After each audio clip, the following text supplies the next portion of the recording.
Welcome to the Overwatch League. It's the final day of the play-ins in the East here with me, Errol, and Leg Day. We have 3 more teams, but only 1 more spot remaining to go to Toronto, to go to playoffs, to go to finals. It is going to be a long day with hopefully some really good matches and all to play for, quite literally.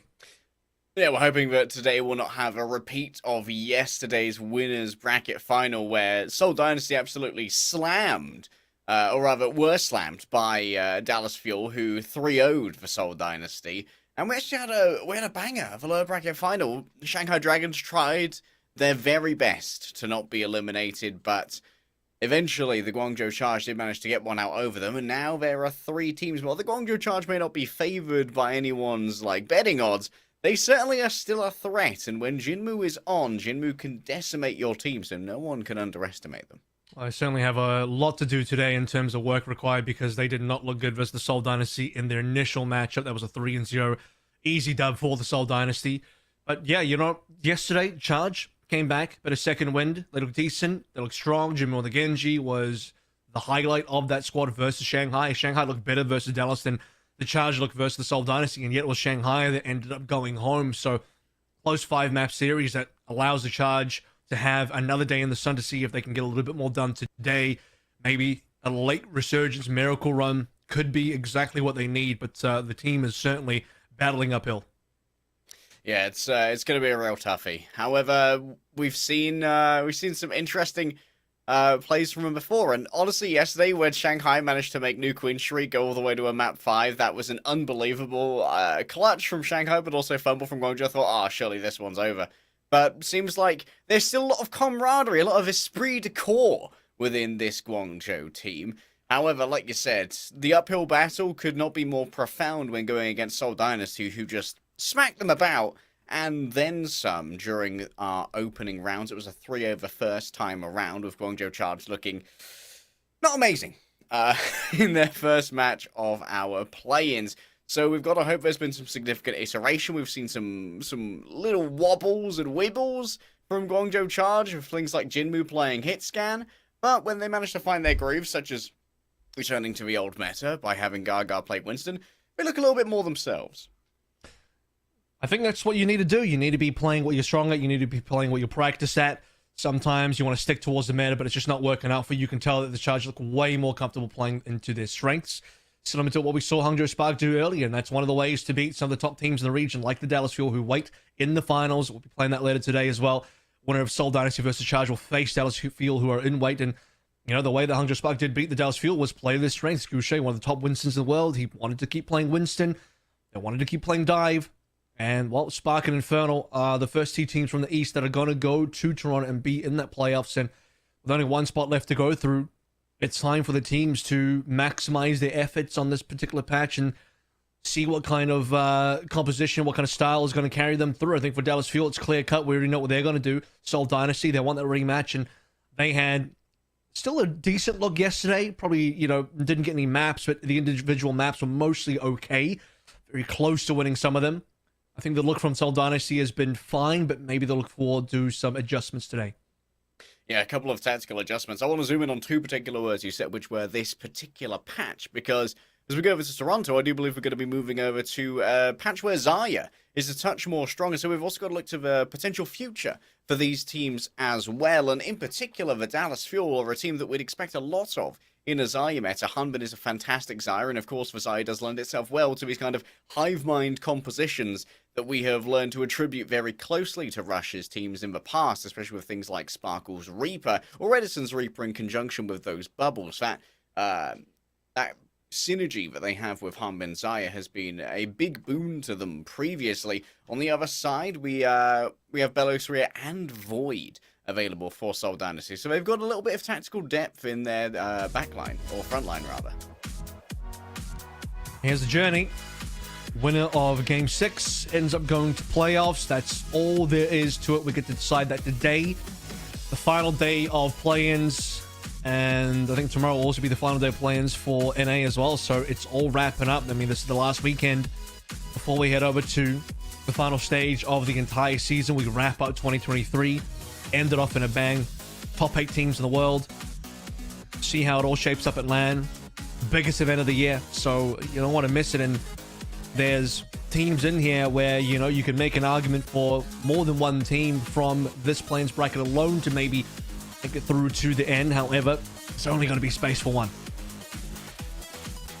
Only one can survive, but 3 teams still brave. Today we will have to witness 2 separate funerals for these Overwatch League franchises in their 2023 season.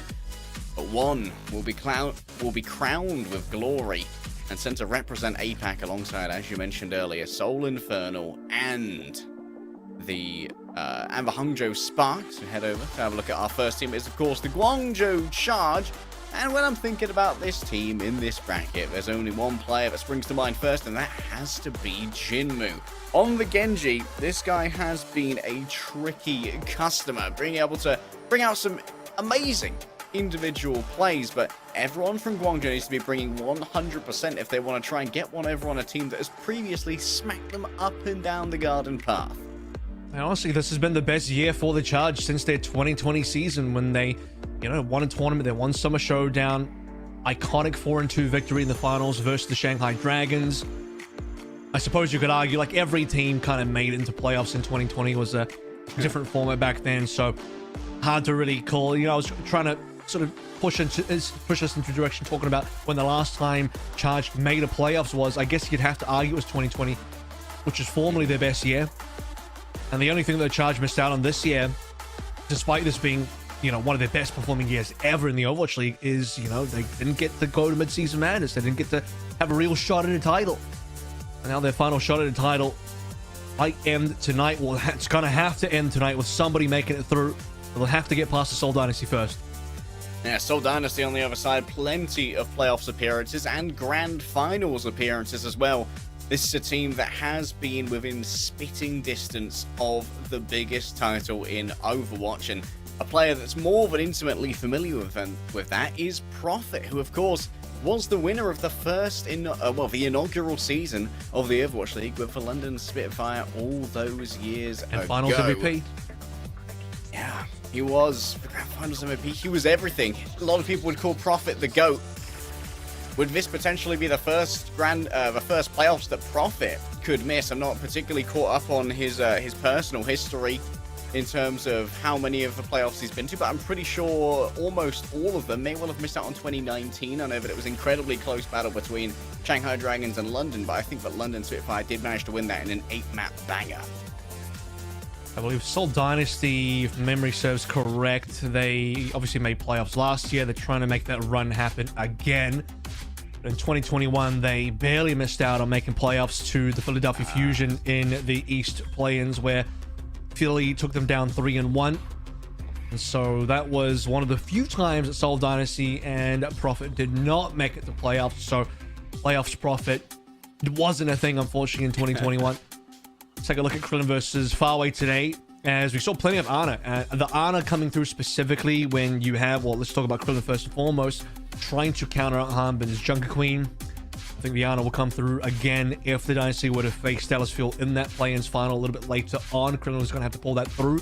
Farway also played a decent amount of Ana yesterday versus the Shanghai Dragons as well, putting the nanos onto Jinmu, playing those nano blades, and generally being a nuisance for the Shanghai Dragons to deal with, as I think Ana's by far Farway's best hero. Look at how close those healing stats were, but I can at least explain that a lot more bardic grenade kills for Krillin likely came from nading those TPs. When Dallas all came through together, you're generally going to get yourself a 4-man nade there, and if anyone dies, it gets counted as a bardic grenade kill. Our first matchup here is going to be Lijiang Tower. I do believe this is the choice of the Seoul Dynasty. This is a little bit rush favored. Guangzhou can bring out some weird things here if they so desire, but I imagine that it's going to be just Belos, Rhea, Orisa all the way down for now. Important to not take the Guangzhou Charge to a dive map, so Aurelios go straight towards something that's going to be reasonably uncomfortable for them. You know that if it's going to be an Orisa matchup, you should be favored. And then if they want to play dive, well, you'd likely be favored as well, especially with Control Center in the mix somewhere. So there it is, map number 1 on the docket.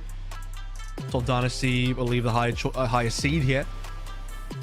And Seoul Dynasty going to make it back into playoffs after entering last season If I remember correctly, also exiting pretty quick as well for Seoul Dynasty, so...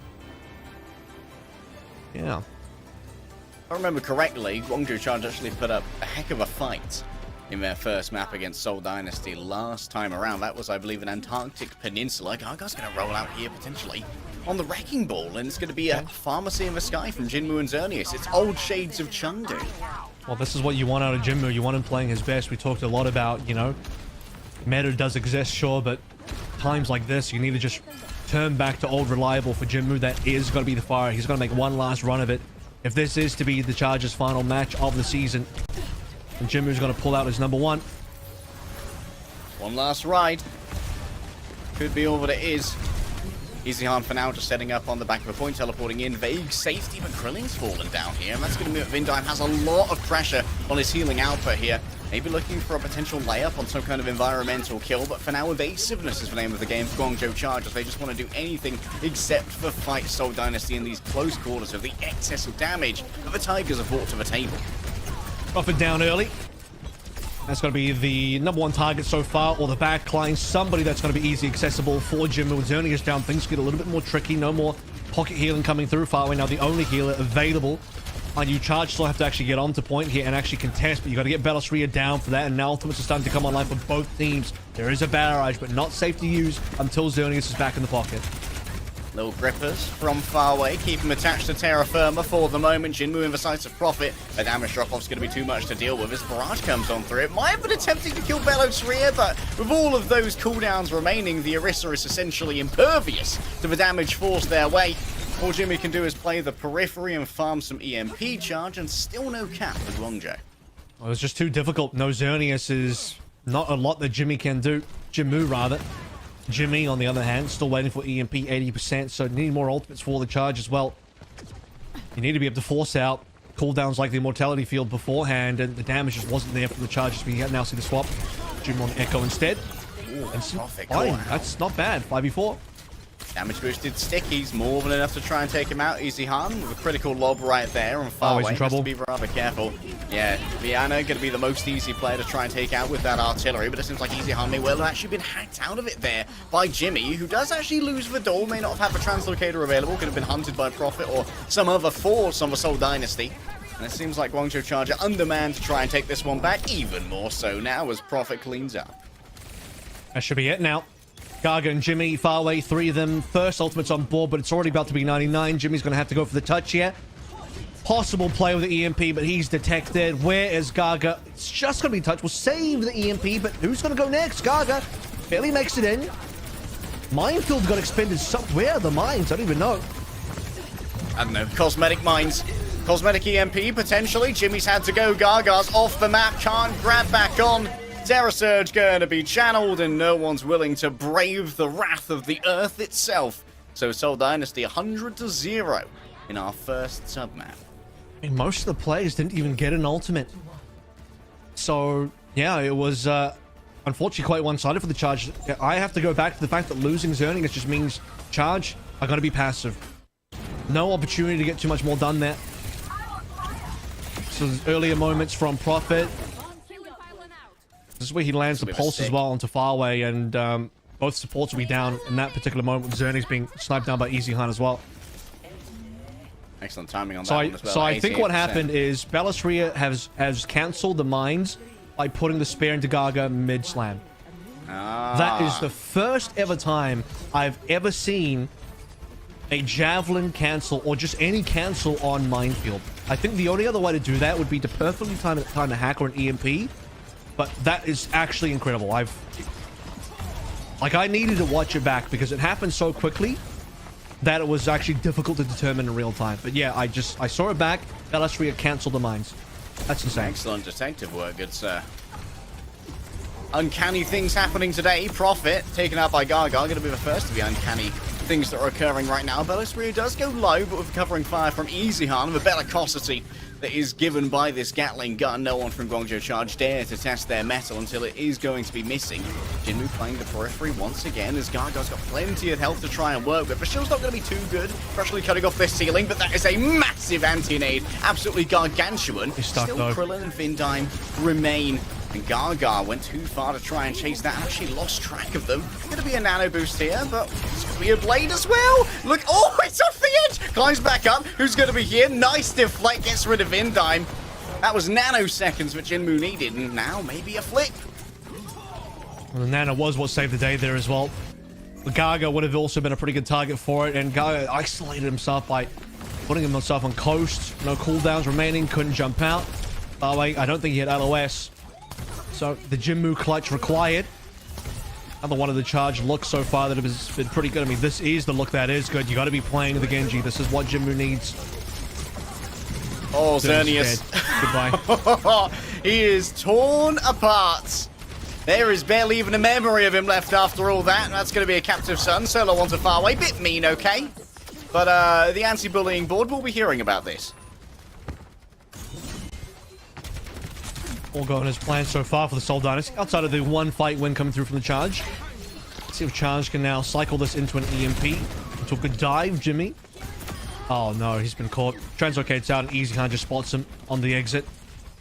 That'll slow things down considerably. That buys time for Prophet to find ultimate as well. It's time for Seoul Dynasty to set up positioning. Jimmy loses any setup that he had.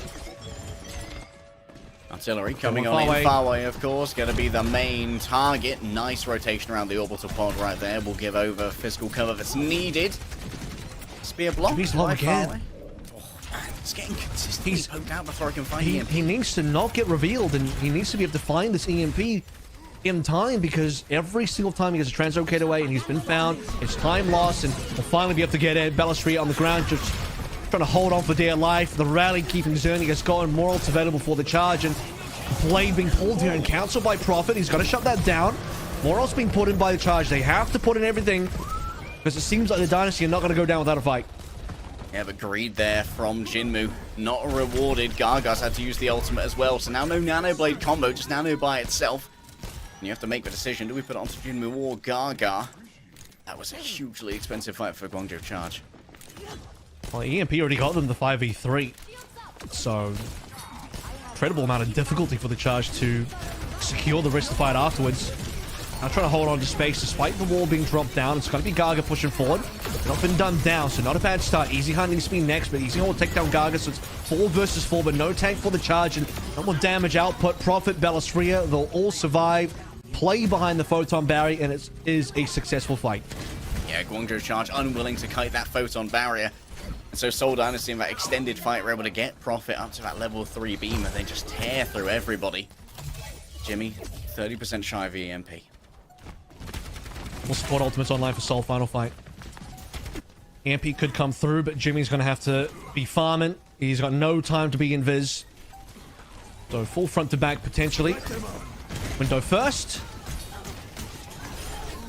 Waiting for everyone to have to come onto this point. Wow, Krill is decimating them. Oh, both the DPS are gone. And so too are the rest of Guangzhou charge if you give it but a second for the rays of the sun to meet them and disintegrate them. It's a 3-man body block on Xerneas. We're done on this map. Proclaim the Seoul Dynasty. And Guangzhou charge don't start off strong on control.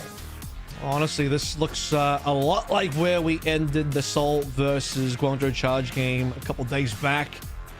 And for the charge, Shanghai was one thing, but the Seoul Dynasty, an entirely different beast this time around. The Tiger is different from the Dragon, and the Tiger is looking mighty strong so far in this lower bracket game. Some strong taxonomy there, bud.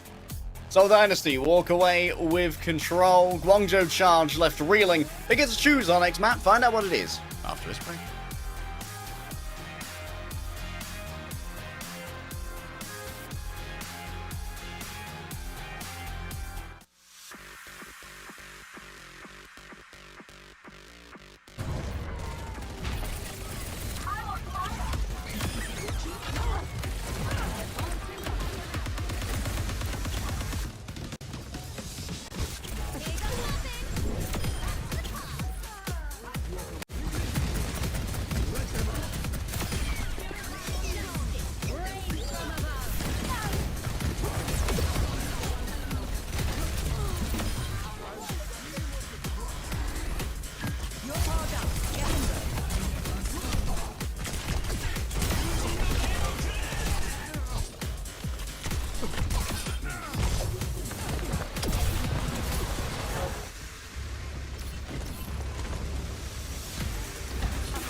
Welcome back to the Overwatch League. Map 1 done and dusted. Pretty simple 2-0 there from the Seoul Dynasty. A little bit of effort on Control Center with the Guangzhou Charge going back towards the Genji, but unfortunately, not even Jimmy with his blades were enough to save the Guangzhou Charge.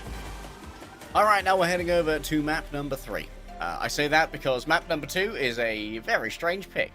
Guangzhou have decided that as we head over to Hybrid, that we're going to be going to Eichenwalde, which is one of the best maps that is currently available for the Seoul Dynasty. It does mean that Krillin can continue to play this Illari. Admittedly, yesterday, Seoul Dynasty did lose on Eichenwalde, but they were forced to move away from that Illari, and we had Krillin playing the Ana instead to try and counter up the Junker Queen of Hanbin. We have seen Gaga play a touch of Junker Queen before, so maybe there's a world where Guangzhou Charge are trying to steal Dallas's homework, but given what we saw over on Lijiang Tower, I think that's unlikely. Running Man enjoys, notice haha on the phone there, but we'll move into map number 2, and as you mentioned, it is going to be Eichenwalde. Here's my theory for this. I believe that Charge, for them, this is also probably their best map. Unfortunately for them, it is an overlap with the Seoul Dynasty. Both teams like this map. Both teams are going to be picking this. I think, though, the problem for the Charge will be that this is really good for Seoul Dynasty. It's probably good for the Charge anyway, but it's much better for Dynasty, is how that equation works. Yeah, this is where Krillin certainly patented his Rampart Ciliari on second point. That's where we're really going to see the difficulty here, potentially, for a Guangzhou Charge attack. However, Guangzhou Charge are a team that does enjoy a touch of a vertical Winston, so maybe the ramparts of the castle will not present as much of an issue to this team as the teams that are more likely to play some more ground-borne tanks, like your Orisa or potentially your Junker Queen. However, that all remains to be seen. You've got to get to point 2 first, and breaking through point A, I'd say that on Eichenwalde it's fairly common. It's not the most defensible point. All you got to do is slowly out-rotate those supports until they're into a more vulnerable position.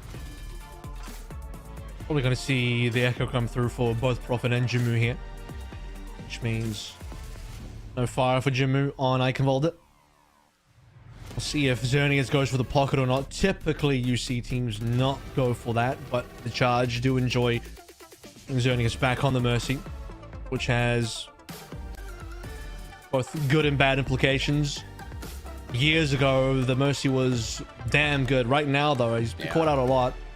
Especially we go back to Night Market. That was one of the things that really slowed things down for the Guangzhou Charge and what could have otherwise been a reasonable map for them.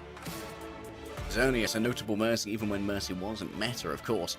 Season 1 had a lot of Mercy during the Moth meta in conjunction with Zenyatta, but Season 2, obviously it was mostly all Goats, and then the Chengdu zone, where Evil Tol did get to play, or now Xerneas. Previously, Evil Tol got to play the old Mercy in conjunction with the Yotta Chad themselves, Among. Do actually have 2 players that love to play the Wrecking Ball in this lobby, but Bellosphere was unwilling to meet Gargash challenge on Lijiang Tower.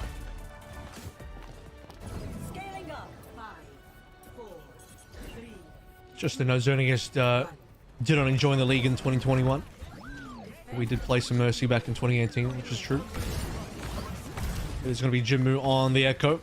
Seoul Dynasty will play their normal comp for attack, so probably Echo on the defense for Prophet, as we saw previously. So it's going to be up to Farway and Jimmu to stop the TP aggression. Straight away, you do see the spare spin from Bellosphere to try and block out the nade. Bellosphere himself will still eat that nade, and a javelin throw to open things up. Jimmy is just pierced through the heart. And Guangzhou Charge down to 4 members. And a 4 members indeed. Prophet right on top of... Bellosphere just descends from the sky with a javelin. Literal Armored Core style mecha fall onto Farway. That is a sad time to be an Ana. It's tough being an Ana. It's tough being everybody on the Charge right now. Bellastree's on 4. That was the delayed 4K. And a late death on his Xerneas as well, which means capability for Charge to get an early fight on B is diminishing as we speak. Jimmy's barely had a chance to even shoot the rifle so far because he died so quickly on that A defense. Angle is over before we know it. Now over to this. This is a good place to play a hit scan here, but of course, how do you try and rebuff the teleport as it comes in? Obviously, the coach gun's going to be one of your best options to try and do that. And also the threat of Bardic Grenade. Krillin can, of course, play an off-angle here and be self-sustained. Ult's almost ready, and yeah, like you said, Captive Sun's going to be pretty important, because of course it does confer the flight. Alright, well, that's the Byronate gone. If there's a window for Dynasty to go through in terms of playing and the timing, that'll be pretty good. We're going to start things off with the Captive Sun. Nothing blocks us out. That's going to be backline members caught out. One detonation. Jimmy goes down again. Jimmy copies over towards the Orisa. Gaga gone. It's not looking good. Xerneas needs a res. He's got one. Yeah, Xerneas kills Krillin, gets the res, but Jinmu's just forced into the corner by Bellosphere. Nowhere to fly, nowhere to go. Only time here to die is Prophet is actually going to have to leave Bellosphere alone, but don't worry, you've got Easyhan in here to try and play reinforcements coming in from both sides. Spots everywhere you look, just like my ranked games. 3 pushing the entire way through so far as well. We saw, I think, 1 or 2 charge ultimates so far. Still waiting for the rest to come on through. It'll be Nano this time around. Might just throw that one into Jinmu. To be honest, he needs to be your carry. He's your main damage dealer. Here comes the photon barrier. Easyhan set up on the off angle, and the contest is possibly coming through. A little bit delayed. Gaga's melted. Prophet melted too, but Bellosphere behind the window, just too much damage to bear. 5 minutes and 15 seconds. Oh, this is a little bit... Yeah, where someone play the summoning salt music, because any percent world record might be coming up. And there's a few deathless members on Seoul Dynasty as well. Only Prophet and Krillin have gone down. And Prophet only got his first death on that previous fight as well, on the recontest from Jinmu. Well, Gaga dies in record time. Still hasn't found a primal yet, by the way. This will be Gaga's first primal. This is Jimmy's first Bob. And you see the majority of these ultimates come on through. Dynasty will have to play what they can do against us. The Primal's already burned. One a very sad stat, Xerneas, as Mercy is currently half of his team's final blows. Gallagher swaps. Okay, so the Primal's used to stay alive, and he instantly swaps off mid-Primal. So that's gone. Oh my god, everything and the kitchen sink sent towards Farway. Terror Surge, Artillery. There's nowhere to go apart from into the loving arms of Easyhan. The Gatling Cannon does its damage. The Vulcan will find its blood. The Seoul Dynasty still with 4 minutes left here. They are up against an attrition gradient as Jimmy might have eyes here onto Krillin. Detonations on the table. Zernia is going to be blown up, but is saved by Farway. There is some time to maybe heal up here, but Belos Rhea is all over them. There's no way to touch the car. 4 minutes and 1 second. Yeah. As this screen comes up, watch that time bank increase. That is one of the quicker time banks we've ever had in Eichenwalde. If I could be bothered, I could probably check up to see where it ranks. Stats Lab would have been keeping stats up until a few months ago. So yeah, I mean, I don't know. It seems up there. Like, Eichenwalde are notoriously difficult to finish, especially because the C point is just, well, it's difficult to push through. The whole map's difficult to push through. Check this opening spare again. Jimmy just cops it. Boom, goodbye. Man. That's crazy. Belos Rhea. Check this spare. Guy do be aiming. Worth noting, How about this one? Previously his best tank, I believe, was the Wrecking Ball, which does require some pretty significant tracking aim, but Belos Rhea coming in even better. Gold medalist javelin throwing is what that is. This is the Olympics we've all been waiting for. Just by the way, 401 means they finish the entire map with less than the allocated time that you would get to push A. You only get 4 minutes to push A. They finish the whole map in 3:59, the whole map. Yeah, so there's they've that. gained time. they've been rewarded additional time. And this is the thing, right? Charge, they want to go to Eichenwalde because this is probably one of their better maps, but as mentioned, for Seoul, it's their best map. So it's a little bit rough out here. Profit, as expected, on the Echo. What does Charge want to do on the attack? Again, the Gaga Sigma. It's interesting. This is not a hero that he's really played or has ever been known for. Like, I don't even remember when he's actually played this hero. Truly never, to be honest with you. It's an entirely different look for Charge. Sigma double flex. I don't hate it. It's fine. How practiced are they on this comp? That's a big question. Yeah, the annals of Chinese Sigma players are kind of just a Bible of two. That'd be both Liga and, of course, Elsa previously. Now 20. Yuzihan hit with an early accretion, but should be able to rebuff most of this damage fairly easily as Prophet's going to rotate around and just make sure if the damage is too much to bear and Jimmy can't over-peak this one.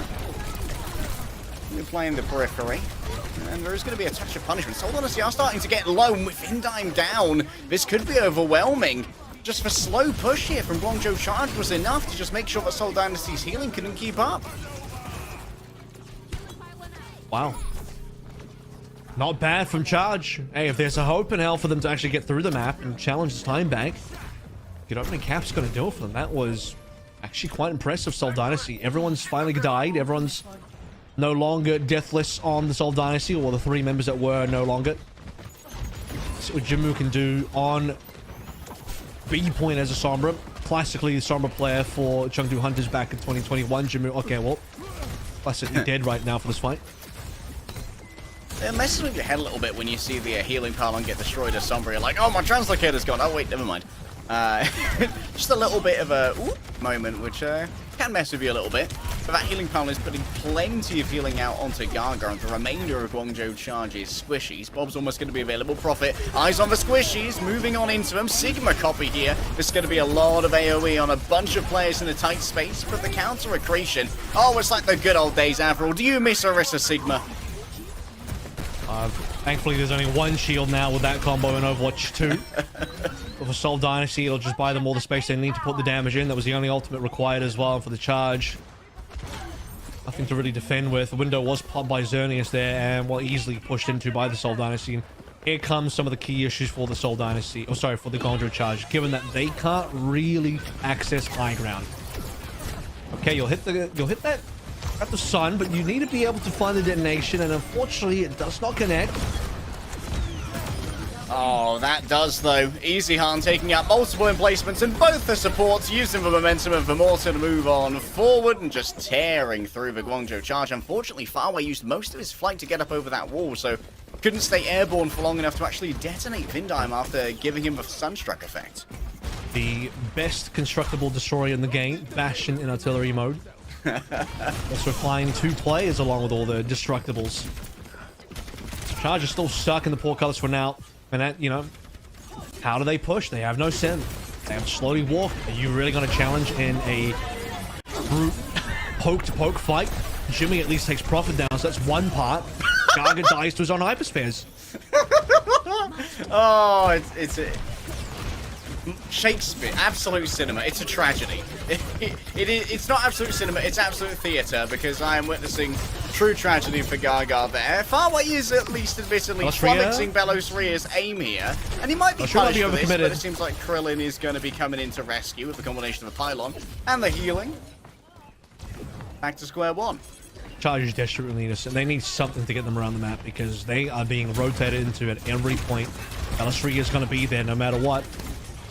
In Seoul Dynasty, they hold the high ground. It's high ground poke versus low ground charge that can't see anything.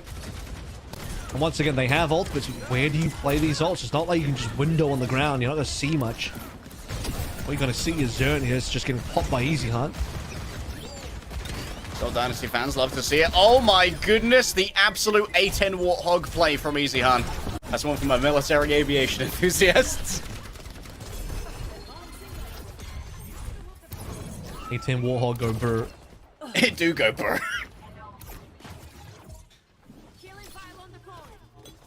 2 minutes left. Charge. As stated, plenty of ultimates. Nobody use them. Jimu fighting with the sim. TP onto high ground. Set up the window. Put Fire in a position to strike with the Captive Sun. Maybe they will find purchase. No time to waste. Charge. 3 ults to play with. They've got to try and find that TP, as you pointed out before. It's Jinmu's responsibility, but this can be answered so easily by so many pieces of utility from the Seoul Dynasty. Jimmy might actually get themselves an early duel here. Taking out Krillin would be huge as they send in the Captive Sun. Prof explodes in the air, and finally it feels like there might be an opportunity to tear this apart. Jimmy's Bob, yes, it can be destroyed fairly easily at close range, but the distraction might have been enough, as Krillin's going to be caught in a fight with Jimmy that doesn't go too well. Well played. That's what the TP's there for. Charge. It took them a long time. I think they just needed the swap. It took them so long to recognize that the issue with their comp was no mobility, no ability to set up any sort of angles and win this poke battle. And I don't mind the solo Captive Sun onto Prophet. Prophet actually flies away at the wrong time. If he just eats the sun and duplicates, he's fine. Because he flies away, he's got no duplication target. Eichenwalde, though, has been accurate on the artillery. Find a support member again. Everyone dragged into the space that Eichenwalde wants them to sit in. Gaga, yes, is going to hit an accretion here, but Eichenwalde should be able to pretty freely throw out a bunch of damage up into the air. This is huge from Gaga, but one even bigger immortality field. No use, as Vindheim. There's not going to be any kills here today. Accretion can't find its mark. And goodbye, Gaga. Pushed away, 15 seconds is probably it, really. No touches. No fast heroes. Jimu's still on a sim, which is, you know, would have been good if the team's alive, and yeah, he's way too far away, so that's going to be it. I'm calling it.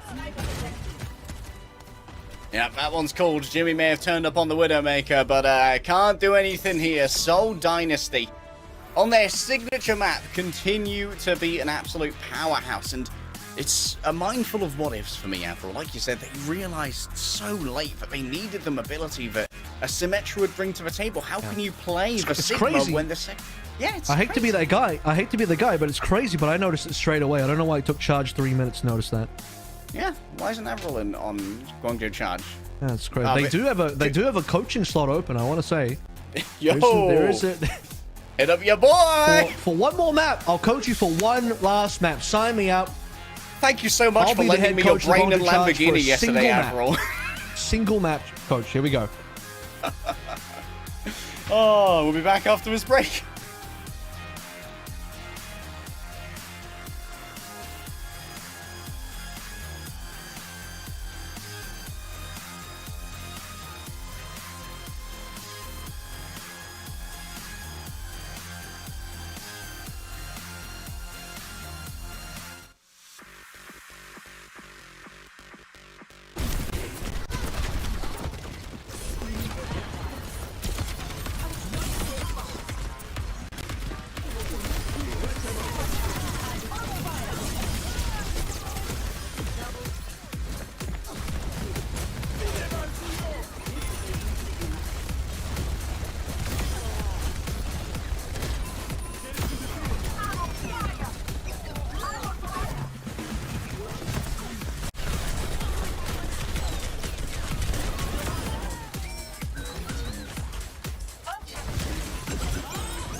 Welcome back to the Overwatch League here. Play-ins match number 1 on the final day. The winner of this game between Charge versus Dynasty goes in to the finals. The play-ins versus the Dallas Field. The winner of that will go to playoffs.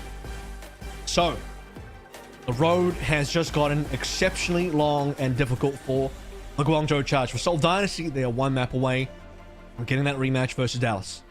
And exactly, it's time to revenge.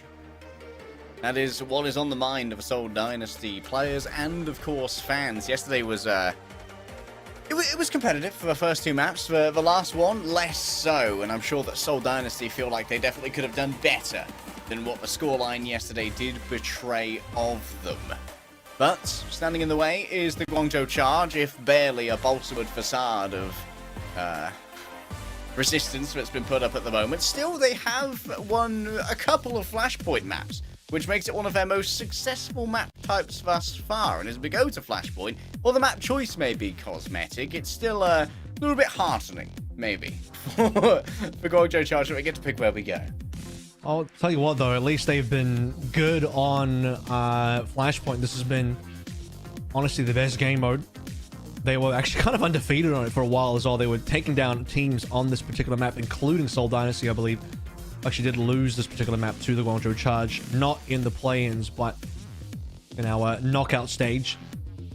So I'm just going to double check that I'm not lying. Yeah, New Junk City went the way of Guangzhou Charge 3-2 in the lower bracket quarterfinals. So there's a hope to make this So a you're little telling bit me more there's redeeming. a chance? Always a chance. I mean, Seoul Dynasty getting reverse swept to be knocked out of a 2023 season by the Guangzhou Charge would truly be one of the matches of all time. It would actually go down in history. It would be a historical banger. There's a chance that you could win the lottery. There's a chance that a solar flare could just wipe out the planet in a hot second, any point in time. A gamma There's a ray chance burst. Yeah, just a random gamma ray burst. Yep, there's some existential terror for you. Yeah. On Sunday night. Nice Sunday night. Sit down with your Have fun favorite casters. sleeping, fellas. Watch some of Have fun sleeping tonight. Enjoy. Just going to enjoy my rated T for Teen Esports League. How about some existential dread? Do you know what a cobalt bomb is, Avril? The less I know, the better I'll sleep. Let's put it that way. Yeah, you will sleep better, trust me. New Junk City actually may well have been a victim of a cobalt bomb, but we'll talk about the Australian lore later, because as you pointed out in our match chat, Sydney survived, which is great. Some of Australia still going. People forget, but I remember there's a Lucio Ball map There's set a in Sydney, Lucio Ball map. and it actually looks gorgeous. It looks like perfect, pristine, like Oasis, you know, high tech everything. And then you have this. So this is got the duality of the Australian maps coming through.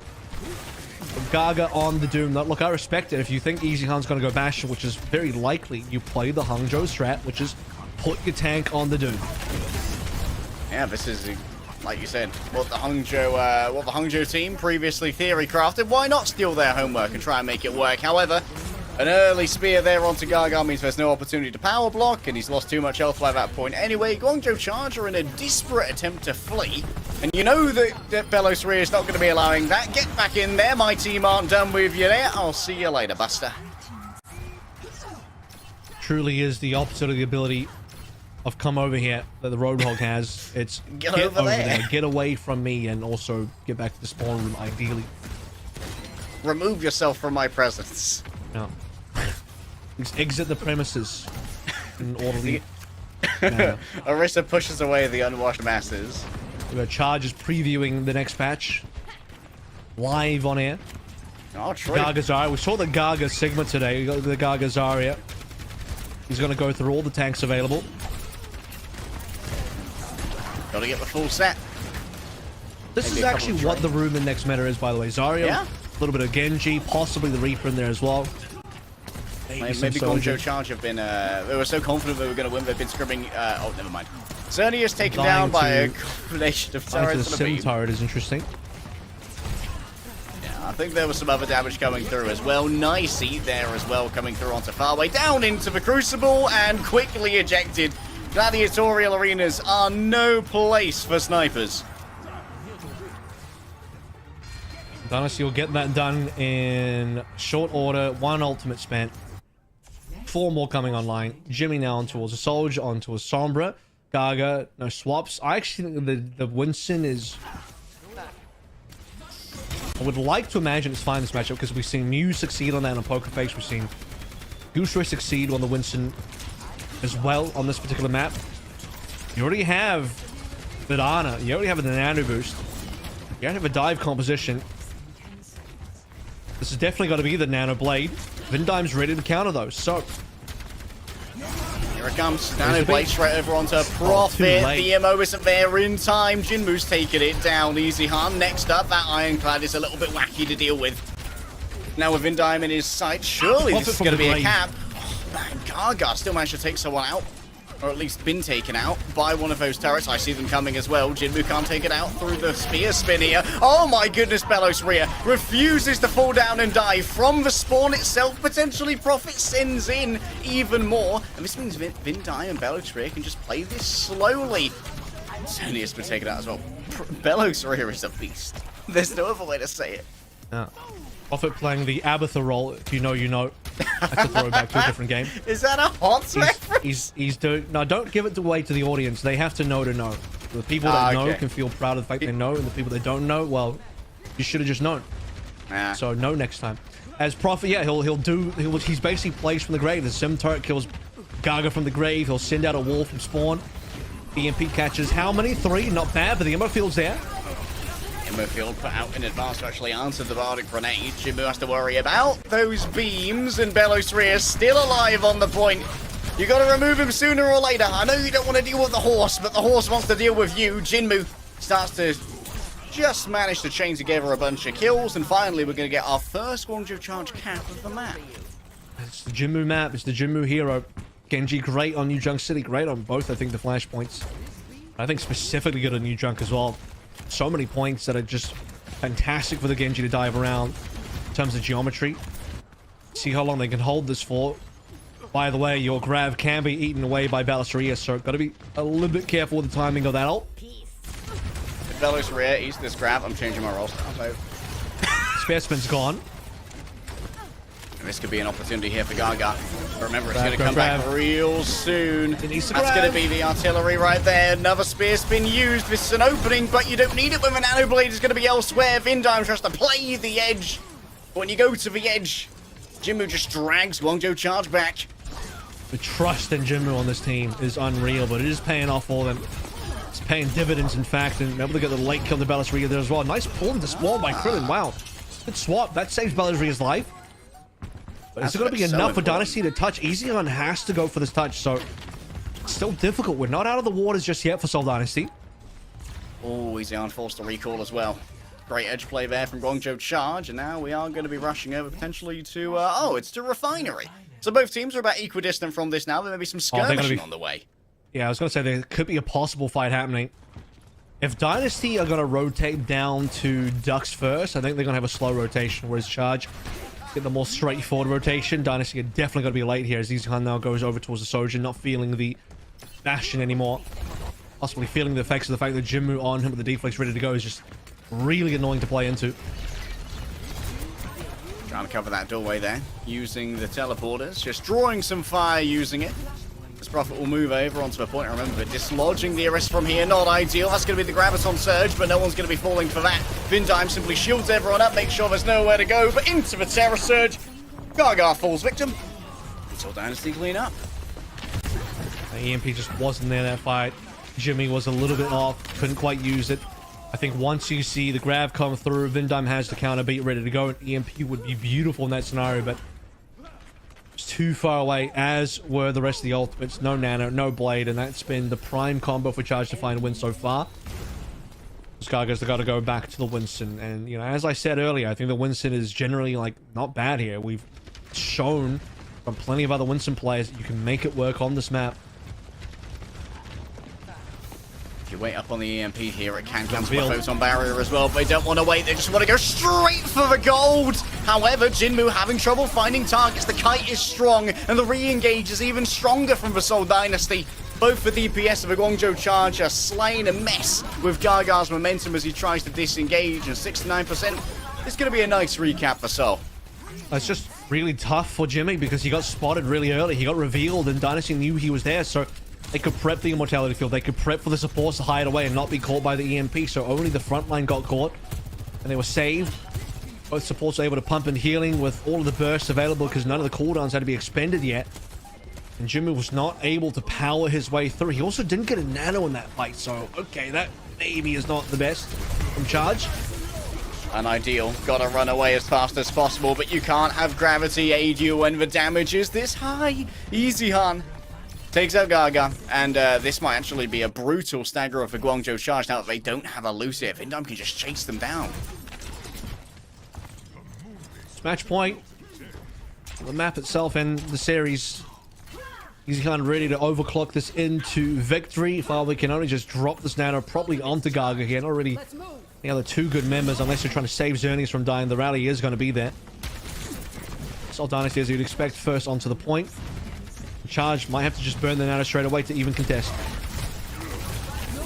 For now, it's going to be a TP out. Krillin? Krillin, where's he gone? He didn't know where the TP was, or he was caught on the other side. He got hacked. Uncharacteristic fumble from the Seoul Dynasty, but a beautiful hack and nano combination from Guangzhou Charge. Yeah, I don't know. I think the TP got destroyed and Krillin got hacked, so he just couldn't get out of that situation. And they found their target. Seoul Dynasty wanted to disengage entirely from Gaga, who receives a nano. Honestly, though, I think Gaga could have probably have chased with the jump anyway. It depends where the TP goes, really. A bit of disconnect there does cost the Seoul Dynasty. Eichenwalde, and I'll go back over towards the Bastion for the final point. Probably not a bad look versus the Winston General if you want to burn that tank down. TP move through, and he still strikes Pader on Bellows Rear, but with this much HP, you're not really that worried. Jinmu in the back line, another lovely javelin. Bellows Rear is on form today, but Terror Surge hacked out of it! Beautiful play from Jimmy. No more ult for you, that's been cancelled. And now, moving forward, Prophet's going to be a late-game terror here as that beam begins to charge on up. And you know that Eichenwalde's got the damage to tear through the Guangzhou Charge as well. This will be a flip. Well, Seoul's going to have to work for the final point if they want it. Otherwise, we're going to go to 5 here. At least have strong abilities to retake with. Jimmy can put a span in the works. Prophet can have his ultimate completely cancelled. If Jimmy reads this correctly, he'll wait to have Prophet drop down the photon barrier first before he blows the EMP. There it is. Cancelable now if Jimmy can only find Prophet. There it is. Takes it away. Jinmu uses the blade. No nano required in this case, but a disengage is certainly going to be on the cards. Garg. Oh my goodness. He's just giblets and bone. The gorilla's been melted before the auspices of the cannons. And Vindime now is on the hunt. One frog versus one ninja. Who's more powerful? In Australia, always the frog. Charge double supports. Hard to play up against Bastion, powered up by Animatrix. And this point's always good for the angle that Eichenwalde's playing now. Let's see where the artillery goes. Far away will be in trouble. He is always going to be the target. And he cannot run away. Eichenwalde finds 2 in that play. Finds a 3rd. Here we go. This is probably going to be it. The Guangzhou Charge. It might be lights out for the Charge in 2023. Because it's all looking Seoul in the lower bracket as they punch their ticket into the play-ins final. A rematch versus the Dallas Field was faded 3-0 versus the Charge. And the upper bracket of the play-ins a 3-0 again to allow the Seoul Dynasty to find their path into playoffs. But we're going to have to say goodbye to yet another team here in the East. Yesterday it was Shanghai Dragons exiting the season. Today it will be the Charge. An F in the chats for 2023 season for Seoul Dynasty. Quiet contentedness, but also the macabre spectre of yesterday hangs over them. A 3-0 loss to the Dallas Fuel. But this crowd is no less enthused about their home team potentially making it all the way to Toronto. Prophet does not want to miss out on another playoffs. That is where he is at his most unleashed. But when it comes to bracket play, there's someone else who levels up when the chips are down, and that's your boy Bellows Rear, who today was a pinnacle of Orisa play. You're going to see Javelin Throw after Javelin Throw connecting, leading to final blows, and even one that cancels a very pivotal minefield ultimate from Gaga. Again, a very rare cancel. You almost never see someone lose their minds in that type of fashion. Belastria will make it happen. Truly a miracle work on this team. The turnaround from the Seoul Dynasty, I think a lot has to come down to how damn good the Orisa has been. It's not like he wasn't playing Orisa at other points in the season. It was there. But something switched when we headed into knockouts, and Belastria decided every map was going to be map 5, and from that point onwards, Seoul Dynasty were not losing. Unless it was versus Dallas Fuel. Yeah, sometimes it just comes down to a player's mentality, swapping around, maximum effort on every single map, and I think that we can all agree that Belastria has been giving maximum effort on every single map in this play-in so far, and also in the knockout bracket. Unfortunately, it came a little bit too late for Seoul Dynasty to get in cleanly from that particular instance. But I think we're all thoroughly impressed with Belastria, considering that the season began rather poorly for Belastria. The Winston was not the most inspiring. Orisa, however, on the drop. Well, it's not about where you start in the season, it is about where you end. That's what people remember. And Seoul Dynasty will be remembered for possibly a legendary run, pending how the next match goes.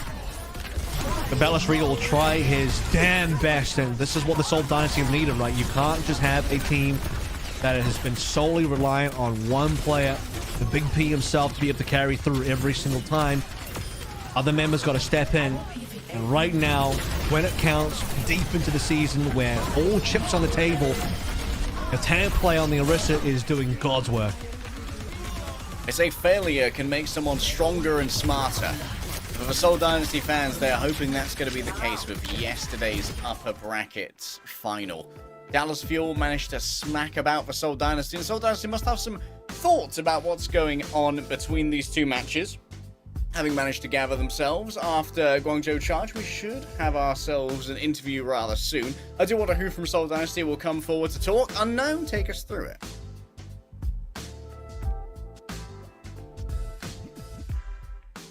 안녕하세요. 벨로스레 선수 축하드립니다. Hello, 안녕하세요. Belastria, and 팀도 congratulations. 받으셨고 3대0 스코어로 시원하게 Hello. 승리하셨는데 승리 소감 먼저 들어볼게요. How do you feel after a 3-0 아직 win and 경기가 the 다 match 끝난 게 performance? 아니라서 다음 경기도 좀 이길 수 있게 파이팅 해보겠습니다. Well, definitely we're not done yet. We have one more 한 match 번만 더 to win, 이기면 so we're 플레이오프로 focused on 진출하게 that. 되는데 지금 팀 내 분위기는 어떤가요? You still have one more match, like you said. How's the vibes on the team? 아직 좋지도 않고 안 좋지도 않은 느낌? 다음 Well, 경기 it's not 이기면 particularly 어떻게 good and 좋아질 not 것 같아요. particularly bad. We're just really 다들 이제 composed and 약간의 focused about 긴장감도 what's up 맴돌고 ahead. 조심스러운 분위기인가 봐요. 네, 맞아요. 그렇습니다. 지금 So you're 경기를 basically on a more 치르셨고 이 reserved approach right 다음에 now? 약간의 That's 휴식 시간을 correct. 가지고 또 연달아 경기를 치르게 되는데 컨디션은 어떠신가요, 벨로스레아 선수? So you have to play 2 matches in a row. How are the players 첫 faring? 경기로 손 풀었다 생각해서 지금 컨디션은 최상인 것 같아요. So we're just 너무 좋은 taking this, we're just 말씀해 considering this as a warm-up match, kind of like a 밸런스 pre-match 만나서 scrims, 아쉬운 모습 and 보였던 we're 서울 definitely more 다이너스티고 이제 focused 곧 또 after 만나게 that. 되는데 어제 매치 이후 조금 많은 연구가 있었을 것 같아요. 어떠세요? So you go against the Fuel now. 어제 How 경기했을 much 때 have you 그렇게까지 kind of 못 이길 prepared 상대는 after, 아니었다라고 especially 생각을 after 해서 yesterday's match? 다음 경기 재밌게 봐주시면 될 것 같아요. So we definitely 그럼 have something in our 마지막으로 pockets. So please be, you 프론트 know, 가겠습니다. please expect a lot from us, 여기까지 and we'll definitely go to playoffs. 감사합니다. And that's the end of the interview. 감사합니다. Back to 서울 you guys. 다이너스티의 벨로스레아 Well, there it is, and we are expecting a lot from Belastria and the Seoul Dynasty for the playoffs. He says he's got something cooking. The Seoul Dynasty have been brewing something strong overnight. We're here for it. I want to know what's on the menu today in the Dallas Fuel. We'll see if they enjoy what's going to be served up as well, because they are up against the Seoul Dynasty after this break. It's going to be a bit of an extended one to give our players a break. You don't want to miss it. This is the pivotal game that decides who moves on.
What's up? It's Overwatch League. Harry, anything to add? Oh man, sup, you up? It's time for the play-ins finals, baby. It's going to be Seoul Dynasty going up against the Dallas Fuel, and this is hopefully going to be a banger. Last time it was not, but Seoul Dynasty are coming in with a hot hand, and they are looking pretty clean today. But Ria already walking away with one player of the match today. Who says he can't get two in a single day? I think Harbin has something to say about that, and the rest of the Dallas Fuel, they would like to repeat their upper bracket game, a 3-0 result versus the Seoul Dynasty that we just saw yesterday. Fairly comprehensive, at least in terms of the match result being a 3-0. A third map as well, the Flashpoint. Very one-sided, very decisive, but it was the first two maps that were actually quite competitive, and you felt the ability for the Seoul Dynasty to be able to pull something special through. Well, they had no troubles getting past the Guangzhou charge as expected, but Dallas Fuel, another beast entirely. This is going to be a much tougher opponent. An entirely different tier of competition here, but only one of these teams can make it to Toronto. Please stop eating that innocent creature. Although it doesn't seem looks overly... like it's enjoying it. Yeah, it doesn't seem overly perturbed with its fate. Like, well, this is my life and potentially my death now. And you know what? I'm just going to roll with it. I could have died in a gamma ray burst. So, I'm just glad I made it this far. One more win for both teams. Dallas Fuel, they really want to get over towards the playoffs. They've won the previous season. They want to be there to defend their title. We'll see if they can get it done. You know them. It's the Dallas Fuel.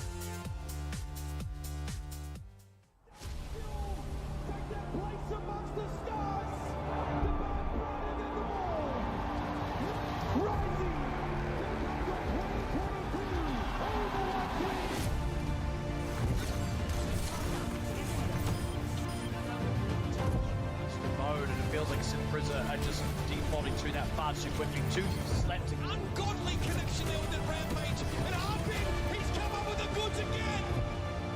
And Fielder goes down. It's going to be Sal Barry ready for 4. One goes down. Went 3. Dallas Fuel, Overwatch League champions.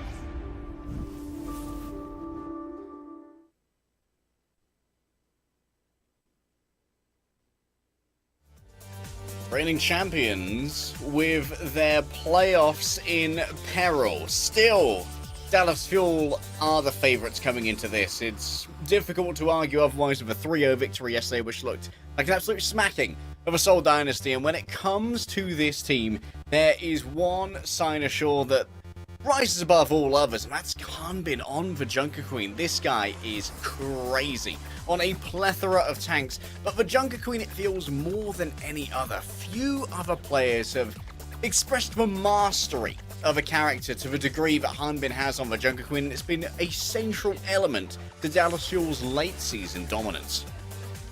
And the season is still within their hands, and the patch might even improve for the Dallas Fuel. They can make to the playoffs, so there's so much to look forward to for this Dallas squad as the sights are set high in 2023. We're going to talk about a turnaround of the season. Seoul Dynasty have had that, but so have the Dallas Fuel. And Dallas Fuel, you could argue, have had an even bigger turnaround. They were not looking fantastic in spring, but in summer, they've essentially gone undefeated except the one thing. The Hangzhou Spark have been the only issue for the Dallas Fuel, but no other team has really been able to successfully challenge them, Seoul Dynasty included.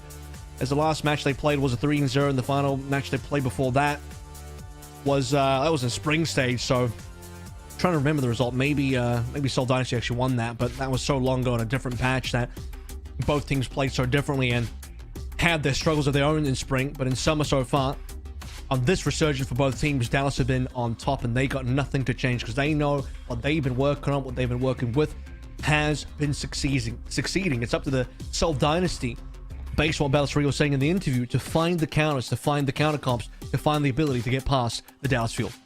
Yeah, of course, as we saw from Guangzhou Charge, stolen homework isn't always the best approach. Guangzhou Charge tried to make the Doomfist work, but Gushui used to absolutely flummox the tightly knit formations of the Dallas Fuel.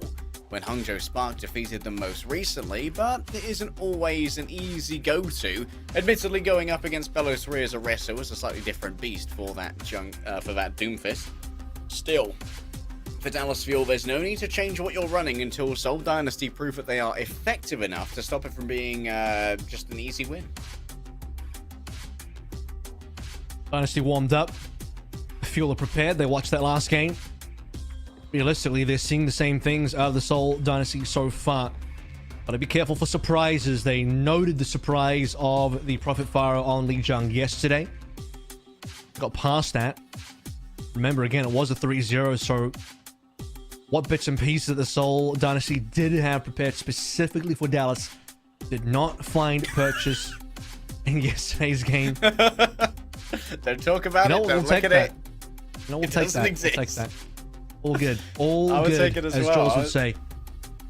It's all good. He do be munching. As those wings do be wicked, as Jaws would say. Alright, we do be moving on to Lijiang Tower. It is the choice The strain. of... Did I get all of them? Did I get all of them? I did. I think I got all of them. I think you got them all, man. Okay. They're all Catch dead. them all. Ash Ketchum They're all took dead, 20 Jim. years to catch them all. I did it in 1 sentence. Here we go. Dallas Fuel. Lijiang Tower. No surprise. Look, both teams are okay on this map. I mean, Seoul played it yesterday as well. They picked it versus the Guangzhou Charge. We're gonna get into familiar territory. Map 2 is gonna be interesting. Obviously, Dynasty would like to go to Eichenwalde. Dallas, they actually beat them on Eichenwalde yesterday, but Yeah. that got too close for comfort. It was real close. I remember that Lijiang Tower last time it actually had a round that could have gone the way of Seoul Dynasty and made it a 2-0 for them on market, except they had a nasty APAC 9. Just did not touch the point when they were coming in with maybe 3 or 4 ultimates and what could have been a turning fight. Dallas Fuel, I'm not sure if they'll be as lucky this time, but when it comes to the Dallas Fuel, luck is rarely part of the calculation. The mass calculus towards victory is often pockmarked with the plays of Edison and with Hanbin. Edison in particular has been having a fantastic play-ins thus far. Right? Always able to find value out of these artillery strikes, which is a bit of a rarity considering that it isn't a hugely powerful ultimate. I gotta talk about Hanbin. He's gonna come out on the Sigma. This is for real. I don't know that Bellatrix is not gonna come through on the Junk Queen. That's gonna be a shout and then exit. I'm surprised that Hanbin's not already doing his own shout, but I think they're TPing out of spawn, so there's no need for it. Sigma is actually not bad into the Orisa at all. They gotta speed through. They gotta get to the midpoint very quickly. Dynasty, they're not gonna challenge Bridge smart because they're slow. So they need a challenge for White Room. Now into full front versus back, front to back rather combat. Hanbin on one of his signature heroes. He's got a lot of them. Rolling through the TP, shield goes up and that allows for a disengagement here from Dallas Fuel. Now they may well be able to control this with their own teleporter, but instead it's just a fake out given over by Sparkle to try and demand some attention as Dallas Fuel move forward with their own tank form. Belos 3, spear spin will avoid most of the damage incoming. You know the Prophet's got so much power behind this beam now. Sparkle winning out though, that's a critical juncture. One DPS still going the way of each team, but Sparkle may well have overextended, continues to live until Belos 3 manages to find him. And Seoul Dynasty open up pretty strong here, unless MCD has anything to say about it. Bliss can't survive. This should be the first cap, but Dallas Fuel are hanging on by their toenails. Yeah, really good pacing coming through from the Seoul Dynasty there. Instant TP onto Easy Hunt. You can see the damage difference coming through straight away. His ult charge versus Edison, it's only going in one direction. With the cap finally being secured for the Dallas Fuel, a little bit of a reset there from by the Seoul Dynasty rather. A reset coming through from the Dallas Fuel. They have to reconsider what their strategy is going to be. Note the double support ultimates about to be online for the Seoul Dynasty. They're generally ahead of everybody on the Dallas Field. The two Symmetras finding a bit of parity, as are the two BAT players. Real big difference at the moment has to be that Bastion. Easy Han given over for Nano, but it's all eaten up by Hanbin. Just gets on top of that little bot that could, and making sure he's the little bot that couldn't. Sparkle taken out in the end, and even though it was a good engagement to take down Easy Han, Seoul Dynasty wipe it out. He'll needed the barrier to come through as well. The sound barrier, I think, just wasn't there for Bliss. They get Easy Han down, but the rest of the Seoul Dynasty still on board. Double support ultimates committed. Another fight won. Hanbin massively pressured. You saw the amount of damage on the Hanbin straight away in that fight. Forced to go very defensive. The field.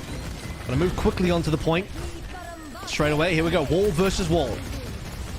Hard Use the stalemate. artillery into this wall. It's easy to just try and strafe around the wall to make sure that you aren't going to be a victim of that one. Dallas Fuel still yet to cap though as Belos rear battens down the hatches. Nice body block on the spear, admittedly. Oh, Come this is in, good. everybody! Oh my God. Have a look at this artillery! My friend is so keen to show it to you. Oh, please rate 5 stars. Terror Surge into Artillery Strike. I've been waiting for that combo for so damn long. That is a guaranteed way to land down Hellfire from the skies. Guaranteed damage. Now Dallas Fuel about 1 fight left to play through. That's another guarantee. Gonna need to see the big ultimates come through this time around. As Belastria wants to greet them at the entrance. Hunting for the Ana, Krillin and Vindime. Neither going to be taking too much damage from that. Edison unable to deliver the goods on this one as Hanbin lifts up 2 players into the air. Still the follow-up might well be difficult to try and find. Belos rear falls by the wayside as it was a split targeting from Dallas Fuel which managed to isolate Belos rear when everyone else was skyborne. And finally Dallas Fuel find their man. Well dodged by Hanbin, then he dodges Javelin, and I don't know if this sleep came through Krillin or not, but nothing hits, so he lands that flux and Belastria is caught in the open. As a primary target. Belastria down, which by the way, that was his first death, for those who were curious. With Belastria down, floodgates are open for the Dallas Fuel. Now they're the ones that sit onto double support ultimates as Krillin's still 6% off. And he hasn't had a chance to swap off the Ana yet, as the Ana is prepped versus the Junk Queen. It's still okay in this matchup, but not ideal. See who the Nana goes on towards this particular fight. Might just go back over towards Eichenwalde. Damage boosted in the turret form could be good. Song of 2 windows potentially, but Eichenwalde is too late to be defended. Belos rear going to be taking plenty of damage. That double actually blows up Vindime. Prophet going to be falling by the wayside as well, and the advantage conferred by the wall from Sparkle there was simply too much to override. Well, Eichenwalde just got melted, even with the nano boost, the double damage into halving your HP. So mathematically, you're just taking normal damage through that, but a normal damage on a bash is still plenty to kill. Prophet not having the Photon Barrier in that fight was definitely costly as Sparkle was ahead. Seoul Dynasty themselves aren't quite in last fight territory, but if they take too long, it will be in short while. They need something to play to it. It will have to come through from Prophet. Artillery strikes will open up here in a tight area. This can do a good amount of damage, but Seoul Dynasty mostly managed to evade that. Could well be the final fight here, and so much is on the shoulders of Bliss with the sound barrier behind them. Oh, he's stunned. Oh, going so low. Now going to counter-attack. Belos rear taken down. The beams are too much. Eichenwalde floats a few feet above terra firma before coming smashed down at the hands of Sparkle. What a in-round reverse sweep here from Dallas Fuel. Yeah, this is the clutch factor. We see it once again. This is what happened in the 3-0 that we saw yesterday. The Dallas Fuel, they might start down, but it's not how you start the series. It's not how you start the season. It's about where you end in the map, the series, the entire year. And for the Dallas Fuel, it's all lights on. It's all looking green, or rather, it's all looking blue right now. For the Seoul Dynasty, though, they got damn close, but they just barely miss out. It seems like when they play against a Fuel, victory slips through their fingers way too often.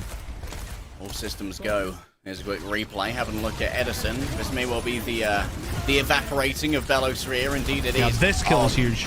Yeah, Belos rear just popped the fortify a touch too early there. Didn't expect the full rush to come through, thinking it could be rebuffed by something like Eichenwalde's tank mode. And Dynasty now, they have to be considerate of the fact that Hanbin can go back to Queen here. Krillin's expecting that to be the case, so he stayed on the Ana. Otherwise, Lucio's probably a little bit more useful for the Seoul Dynasty. Prophet's back over towards the Mei as well, which in this particular matchup, you're going to lose out on poke damage. Hanbin staying on the Sigma is, again, huge for the Dallas Fuel, given that the Dynasty are rolled out on their Queen countercomp. Oh, look at that anti, though. All of the Dallas Fuel are so low. It's going to be down to MCD to try and make it work. But Edison, the rescue from the back. The best defense is a good offense, and the best offense is a Bastion, especially one named Edison. And that's just about enough can opener pressure to crack open the Seoul Dynasty. Huge plays again. Edison leading the way. First for opening fight on Gardens. Went the way of Eichenwalde, this time a control center. And Dallas Fuel will take it via some nice damage output from Edison. Now MCD is gigantically ahead of everyone in the lobby. I don't know that the Dynasty are going to be ready for this one, and Fuel can even milk this out a little bit. They want to wait too long because Vindime's going to catch up. However, it's up to the Dynasty to put themselves in position first. You also don't want to allow the Dynasty just to rotate through. Yeah, got to tax them with the poke, make sure that they pay the troll toll for moving through the area for Dallas Fuel. For now, though, quiet on the western front as the artillery does prepare. Is it going to be more of a Psalm or an Ypres, though? Everyone rushing forward into machine gun certainly speaks more of Verdun to me, and it's just as many fatalities as Dallas Fuel tear apart for Seoul Dynasty. Now, this has been clinical so far on round number 2. We had Dynasty starting out with major advantages on Gardens, but it was the Dallas Fuel who ended up with a comeback on that map, and we're now on to round 2 here on Control Center. Fuel lead and comfortably leads as well. Dynasty still waiting to use their ultimates. Edison off-angling. Oh, it's been avoided here, though. Nice. They've run the gauntlet and just hoodwinked this away. Double damage coming through, of course. That will break down the photon barrier, but not for a while. Edison, now that it's gone down, is starting to rain hell down upon his counterpart. Easy Han remains alive with the help of a nano boost, but Vindime not quite so lucky. Terror Surge drags in multiple members, an attempt to try and evade it, but no. It's too much damage coming through from the artillery strike that was laying down on top of a Terror Surge as well. Velos Rhea surely can't survive against the Sim, and this seems like more of a clean sweep for Dallas Fuel. Yeah. This is bad for the Seoul Dynasty, and that's obvious to say. Let's see what Belisria goes. Might have to be a Doom just to come back quickly. It's all about speed now for the Seoul Dynasty. Final contest, Dallas had to go 0-99 on the last round, but here, they've got to get the 99. They're just going to be there. Still waiting for Harmer to maybe find this next Flux. He's in a little bit of trouble here. Grab spell available, and it's 2 members down. It's everyone on the field connecting their shots. The Seoul Dynasty, their hands are going to be empty as the Dallas Fuel comfortably walk away with a 1-0 in the series. Sparkle's on form today. 11 final blows, the highest on the team at the end of this round. Some big plays with the TP as well, getting Edison into that backline when it felt like Dallas Fuel could have easily been flummoxed on that first fight, and if that May had managed to get into a defensive position, it would have been so hard to try and break those bombs as a Sigma with no mobility options, but still, Dallas Fuel, when the chips are down, they always manage to find a clutch. Tell you what, Seoul Dynasty, they thought they were cooking today, but they've entered Hell's Kitchen. And for Dallas Fuel, those flames in that kitchen burning bright blue, it is the Sigma to come on through to really make things difficult for the Orisa. You thought Queen was all that Dallas Fuel were capable of playing. No, sir. This series just got interesting. We'll see you after the break.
1-0 so far. Dallas Fuel coming through strong and not on what you thought they would be playing today. It's been the Junker Queen for the entirety of the knockouts, for basically the whole of the summer stage as well. But right now, the play-ins, the most important game, the most important match that decides who enters playoffs. It is the Hanbin Sigma, a blast from the past that is the counter comp from the Dallas Fuel and the Seoul Dynasty. It's clear that they're not ready for it because they came through with a bunch of picks that would be indicative of the fact that they expected Hanbin to play the Junker Queen, and obviously they would expect that because we all did.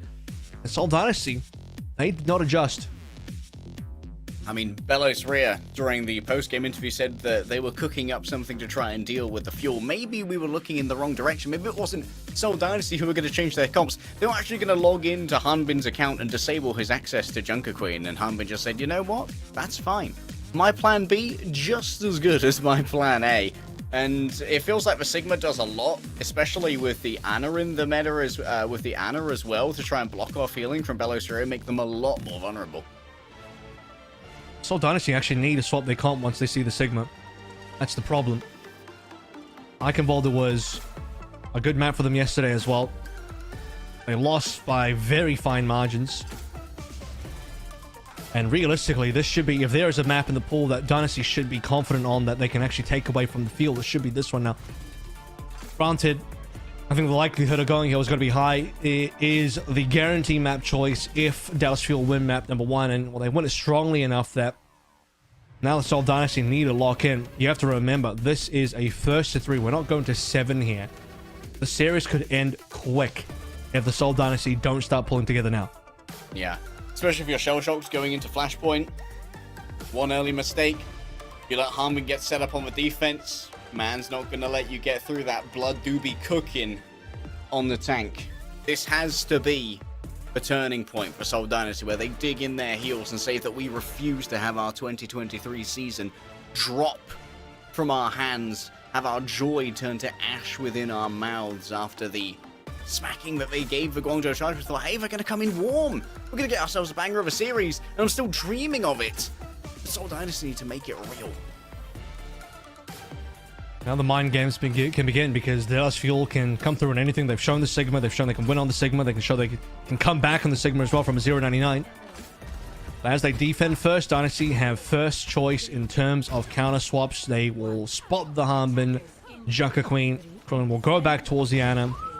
And Seoul Dynasty will have the matchup that they actually wanted and the matchup they actually prepared for at the start of the series. This is the homework that's been done. What will be the differences in execution to try and make this different? Eichenwalde, of course, was knifed and managed to wait that one out. Dallas Fuel more than happy to try and out-rotate the Seoul Dynasty, given that they've got 2 layers of speed boost. Well, you got to go in. They can't rotate. They actually cannot out-rotate the Seoul Dynasty. They have to be the ones to TP in and take this fight to them. You're not going to outpoke an Orisa as a Junker Queen. And here come the Seoul Dynasty start setting up. Should be Eichenwalde on the high ground. Let's see if he's managed to get there or not. Okay, they're all actually playing low ground together at the moment. This is fine for Dallas Fuel because now Edison can take the high ground instead. Prophet thinking as small as possible, but big ideas coming through. Eichenwalde takes out Bliss. An attempt to appeal becomes a touch more bloody as Sparkle is taken out high, and Hanbin's going to be isolated here. Still with no cooldowns, Belos Ria has to just try and play this a touch further away. The carnage in the hands of Hanbin. That axe can be bloody brutal, and Edison managed to get one over on Eichenwalde. Still with all of these healers around, Seoul Dynasty slowly falling apart. Well, we have the 2 tanks in their own separated 1v1 that leaves a 3v3 for everyone else to fight in, and Dallas Fuel winning that 3v3 even without Bliss. They have the extra damage because they have Edison and Sparkle plus MCD, whereas Seoul Dynasty, they're working with Eichenwalde, Krillin, Vindime. No Prophet. And despite ultimates starting to come online, Dynasty, no shot to use them. Part of the issue there for the Dynasty, in my opinion, was the fact that they made the long rotation to the back, but they did not set up on the high ground. They opened that up for Edison to take instead. Here comes the window. Everyone leaps Edison through the Baptiste window here. Edison didn't see the damage coming. Oh, that little sliver of window there from Vindime gave it so much tactical flexibility. With that rampage That'll be the cap. Dallas Fuel, no chance to retouch here, I imagine. Yeah, that was fast from Seoul Dynasty. They didn't waste any time. Straight away, pop the window down aggressively. Seoul Dynasty even ran past their own window just to get Edison down, which is totally worth. That's what you need.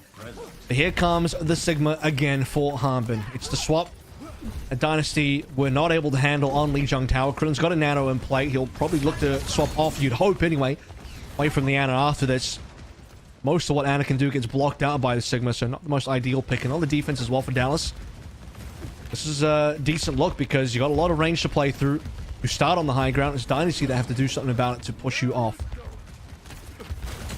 Yeah, Belos Rhea just continues pushing this cart around to an advantageous position. Seoul Dynasty have built up a considerable ultimate economy to try and remove Dallas Fuel from this area.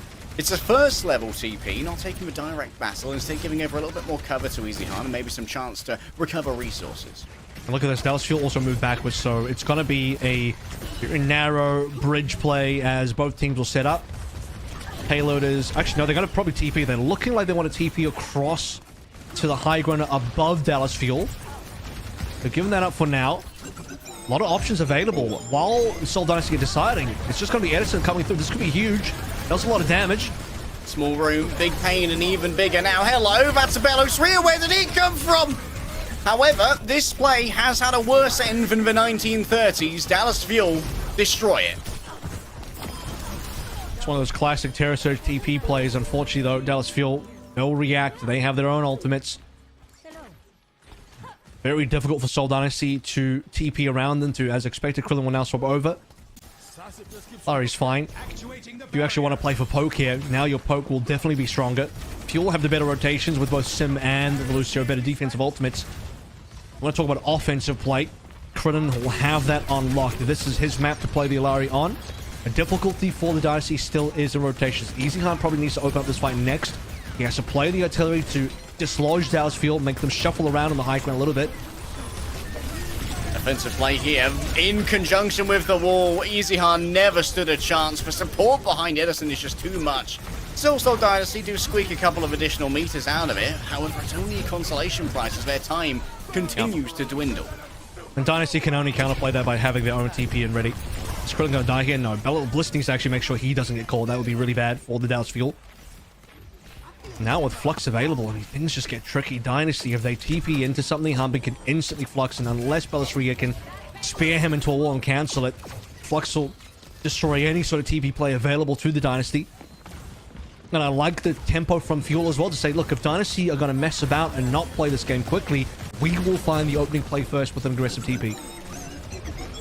An artillery strike to try and turn this around, but TP has to be taken out first. Sparkle was just sitting on it. An uncharacteristic misplay from the Symmetra Savant, and this is going to leave Dallas Fuel with a real void of mobility to try and play with, as Belos Rhea is going to wrap around behind. Vindime's been found out. Somehow they've been outmaneuvered again. It was only a speed boost from Bliss that was going to make it happen, but Seoul Dynasty, they were caught lacking, caught napping, and they've been made to pay. Now they have to go towards the low ground. Dallas Fuel about to reconnect with their members. Dallas Fuel still holding high ground. They need to impact this payload, though. So they're going to TP down to low ground. It's Krillin's turn to ult. You can tell that Hanben wanted to block it out. Edison down. That's a huge amount of damage gone, but Dynasty are down too. Can they equalize? It's a 3 versus 3. Hanben goes off the map. That's what you're looking for from Belos Rhea. Now he's about to hold the Terror Surge as well for any final contest, but there will not be one, and Belos Rhea will push the payload down to C. You know, if I had a nickel for every time that Belos Rhea on this day of our Lord knocked a tank into that pit, I'd have 2 nickels. Which isn't that many, but it's weird when it happened twice. Excellent value coming through from the Orisa here. Should and now be pretty a Terror common. Surge.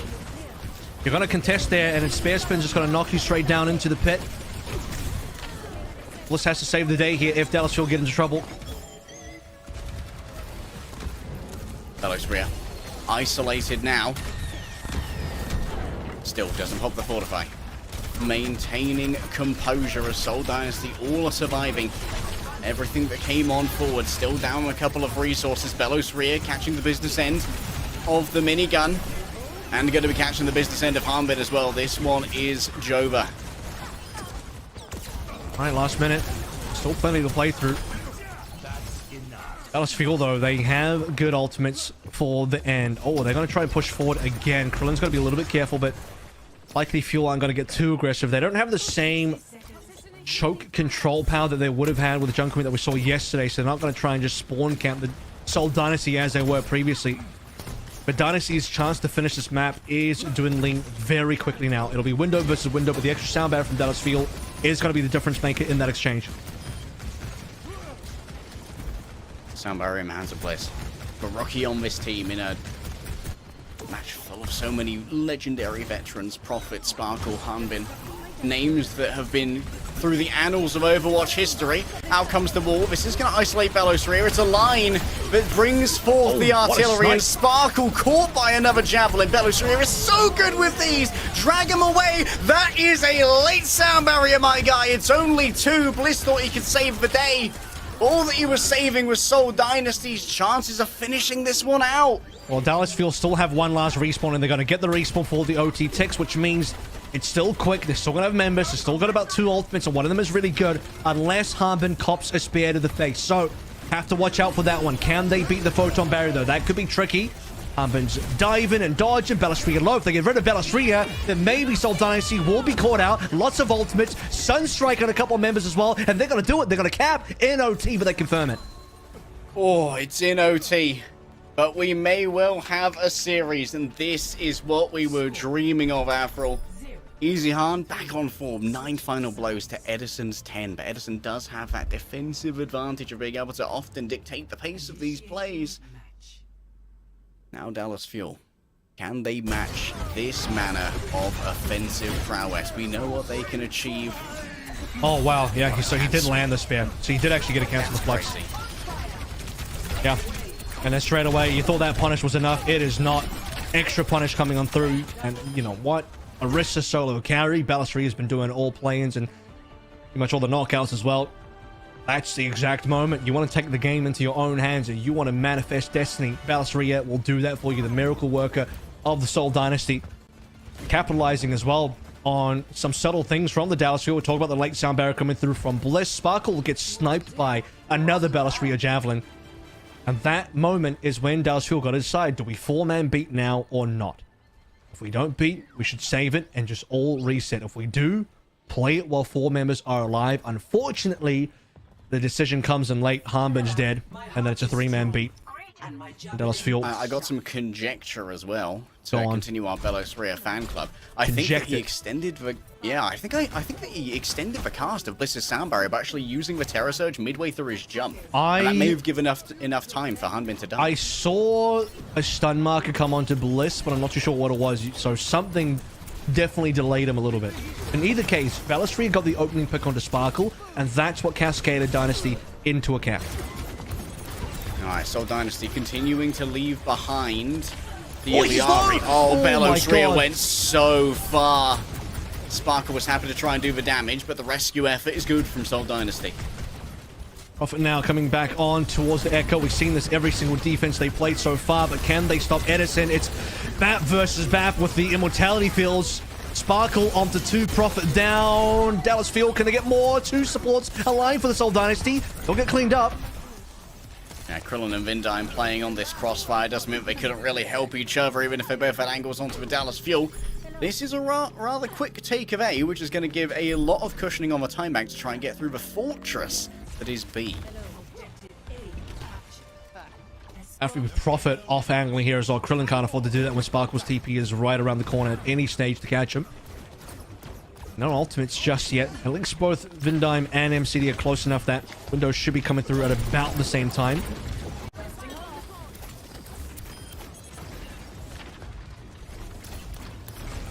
Windows waiting in the wings, but for now it's Sparkle and the burst mobility of a TP that might well decide how this fight goes. Seoul Dynasty confident with the Iliari that if they take a slow fight they will be successful in their endeavors. Much better poke coming out of the Orisa. We go the setup. Sparkle's choice. Where are we going, son, with this TP? So far, slow pushing from Hanbin. Just going to edge the payload forward for a little bit longer. Window onto the low ground. What can they see? Not great angling. I'm not really liking this window. It does allow Hanbin just to solo push the payload, but ultimately, you're not getting a lot of value, especially not when Bliss gets beamed down. Yeah, I'm totally not digging that. Easy to just back away for the Seoul Dynasty. And now coming in from the back, these stickies could be everything. Edison, though, he's tracking, Edison. he's smacking, he's making sure that all of the Seoul Dynasty are feeling the business end of this one. Hanbin, yes, going to be the one picking up the final blows, but what a play from the entirety of Dallas Fuel. Well, we didn't like the MCD window that much, but how about Dallas Fuel just 4v5 into Vindime's window? They run past, they say, what double damage? You ain't got none. Edison blows up the Seoul Dynasty with Hanbin leading the charge, and now aggressive positionings at the end of B. Dallas Fuel. The decision-making here, really nicely played. Running can once more open this one up. Might well find themselves in a bad duel. Yes, they do. Edison's actually TP'd on top of Krillin. Oh no, it's a bad hook. Doesn't work out. Velos Rhea charging up as much as possible, but the Immortality Field is all that they find. Chasing around. Oh, it's like the times of old. Double shield is returning, but the Orisa just doesn't have the staying power. Going through the window with the Sunstruck. There's not enough to try and make it work. Sparkle's going to blow up. Edison exploding as well, but with MCD behind him, it should be enough. Still, Eichenwalde going to slowly float down. Eichenwalde by himself. Prophet can't get there in time, surely. But Hanbin just gets kill after kill. It's final blows for days. Yeah, so all about Hanbin at the end of that fight. Good effort from Prophet to try and hold on. Krillin coming through from spawn with the Captain Sun as well. Note that Krillin died early in the original contest for B. Had to come through from spawn on the ultimate. Catches a couple members. They blow up one. The Edison is just way too healed up to be dead to the Captain Sun. And now it's Prophet down next. Seoul Dynasty have to defend for so long. Look at the time. We've got over 4 minutes from the Dallas Field. You have to imagine they can finish the map, and with good time as well. Oh, they are going to be finishing the map, I imagine. Up and low. Eichenwalde. Surely they got to kill Hanbin here. He's so low, but the healing is too good from the Dallas Field. Almost 4 minutes on the clock. They got the grasp as well, so not going to damage through that. This could be a monstrous time bank. We are looking at the potential of a strong 2-0 start on the Dallas Field. One last Photon Bat with a Flux. You can even Flux 9 this final point as well. No damage coming through for the window because Hanbin just charges it down with the kinetic grasp. He's even going to just solo ult Eichenwalde. Why not? Kill them all. Bliss with the sound barrier. It's all Dallas Field. Blue in the kill feed.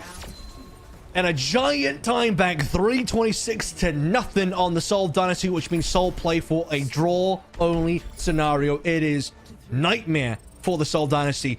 Another situation where Eichenwalde, their best map, is slipping away from them. Like I said, Hanbin, he's the cynosure. He is the object of admiration. And you can see exactly why. This guy is domineering. Not a single centimeter, no, not even a plank length of space is given over when this guy is on the Sigma. And not only that, this is going to be the second different tank that he's potentially dominated the Seoul Dynasty on. Yesterday he did it basically all with the Junker Queen, but this guy has it all. Apart from the Winston, but that's okay. He's not going to need it. We're not going to see another Winston meta. He's not going to need it. Dallas Fuel paid the bribe over to Team 4 to finally get the patch they're looking for. Now the only step remains is to close out the series, punch their ticket to Toronto. And out comes the Hanbin Zarya 4 playoff. Seoul Dynasty, though, this is not how they want their season to end. Not when they've had such a resurgent run at the bottom half of the year, with Belis Rhea, Orisa carrying the way through, but you're seeing another Seoul Dynasty Classic where one man carrying is not going to be enough, and now Seoul Dynasty have to do it all on this defense. Can they full hold? It's going to have to be a monstrous full hold because only one tick is required from the Dallas Field. Playoff Prophet has to be delivered early in an attempt to try and catch him out, and it's successful. Ah, he's gone. The hit scan of Edison. Steady Eddie on the sticks, just too good. Goodbye to the Immortality Field. Goodbye to the Seoul Dynasty. Goodbye to Eichenwalde. And hello to match point for the Dallas Fuel. This was an absolute clappening. It's looking all blue today. Sky is out. No clouds whatsoever. Blue skies for the Burn Blue team, and for Seoul Dynasty, once again, it's all about the rain. It is not looking good at all. That was not how it was supposed to go for the Seoul Dynasty. They finished the map. They clutched out in OT. Belis Rhea saves the day to cap through B, get the opening spear kill on the Sparkle. He did it all. And then Dallas will just say, well, how about a 3-minute something 20 time bank? And Seoul Dynasty got nothing to work through. And now they are facing a 0-2 series. They got a reverse sweep. And they've only got a few maps left to play through. We'll see what happens after this break.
It is darkest before the dawn here for Seoul Dynasty, as it's certainly looking dark right now in terms of their playoffs hopes. They have to reverse sweep the entire series, and we're going to go to Flashpoint to try and get it done here. The good news for the Dynasty is highly unlikely that the Dallas Fuel are going to continue playing Sigma on New Junk City when this is a map that requires speed. You got to get around quickly. You got to be brawling in close spaces. So Junker Queen probably the ideal pick for Harm once again. But even if the Seoul Dynasty can take away this map in New Junk City, you still got the rest of the series to go through. That is only the beginning of the mountain that Seoul Dynasty have to climb, because the Dallas Fuel, they're getting ready. They're about to book their tickets. They're one map away from victory. Yeah, you know things are dire when the good news is that they're going to go back to the comp that they previously 3-0'd you on, rather than the comp that they're currently 3-0'ing you on. So, yeah, optimism. I love it. Seoul Dynasty, I'm hoping. I want myself a banger of a series here, even if it's just off personal greed, Avril. You can see that right now. Few smiles in the Seoul Dynasty camp. The dream of a double Seoul at the Toronto playoffs is slowly slipping away, or rather, rapidly falling away. All that stands between Seoul Dynasty and oblivion. Now, the problem is you have to consult the script writers, and, well, Dallas Fuel, as last season's champions, they got to be at the playoffs to defend their title, right? That's what the writers want to do. Surely, guys. So, you know, if this was an anime, this is probably meant to be the result, but for Seoul Dynasty, they're trying to prevent that from happening right now. They still got a good chance to make it happen, but yeah, when you think about yesterday's games as well, it's starting to become hard to imagine that scenario, because Dynasty couldn't beat the Junker Wing yesterday, and they're not currently beating the Sigma today either. It's been difficult for the Dynasty to find a winning matchup, and this is the worst part, Leg Day. Yesterday's match on the Flashpoint, sure, it was Suravasa, but it wasn't close, man. That was the most one-sided map of all the entire series. At least Eichenwalde and Lijiang were close yesterday. They were competitive today, although Lijiang was a 2-0 today instead of a 2-1. You better hope for Seoul's sake that New Junk City goes better for them than Suravasa did yesterday. Well, it's a new map. We have discussed before that these are effectively just cosmetic choices. We haven't seen a huge difference in overall metas between these two Flashpoints. But we'll hope that maybe Seoul Dynasty can recover some of their mojo on this one, sticking to the tried and true. But now, of course, with the Lucio for that additional speed that is mandatory on the Flashpoint. Well, if Dallas Fuel can make it work, then they'll just take away the series regardless. Like I said earlier, it almost doesn't really matter whether they play the Queen or the Sigma, because they've won on both at this point. Maybe they'll continue winning on both. Early TPN, and Krillin is just caught. Edison finds him instantly. Ain't no plot armor here, boys. Blasted into the TP, yes, but it's only going to prolong the inevitable for profit. Velos Rear has to charge into the midst of everyone and is beaten down from all sides with sticks, stones, and whatever else can break the bones of Orisa. Well, the problem is only one team has a plot armor, and all 5 members of the Dallas Fuel are wearing it comfortably right now. What a play. Directly TP onto a player from the Seoul Dynasty just to get them caught, and Balestria is going to go over towards the Queen. They've given up on the Orisa. They say if Harbin can play the Queen, then maybe we're going to do it too. The Dynasty got to do something. Because for the first 2 maps, it hasn't been working out. And honestly, I respect it, because now they're no longer in just a pitch to poke battle. Dynasty can get aggressive, get into the backline. Sigma, notoriously not amazing for defending the backline. Unless you hit a rock. Yeah, unbelievable cancel there on the Carnage. That would have hit multiple players. Easy Han falling low. There's going to be the shield as well. Sparkle's decided that this is their fight to win, and indeed he's correct in his assumptions. The calculus is strong, and so too is the damage. Dallas Fuel sweep away the Seoul Dynasty. That's the first cap gone. You'll know it. They're exiting. Dynasty can't really contest anymore. Not with this percentage remaining. And guess what? For the opening of the next, you're going to have a bunch of alternates. And even out of spawn, Seoul Dynasty are not safe. Oh, we're going to take a flux right now. That's just going to instantly kill Profit. The initial lift damage. Bit of a rarity. Generally only happens if there's a major lapse in healing, and Krillin was also picked up by that one. So this is going to be an easy first cap here, or at least a first position for the Dallas problem Fuel. is Dallas win that one so quickly, and it cost them an ultimate, that Dynasty now get to come back in for a contest before the point is unlocked. So yeah, I guess it's not great the Dynasty died there, but considering an ult was used, it's not the worst deal for Dynasty either. You kind of take that.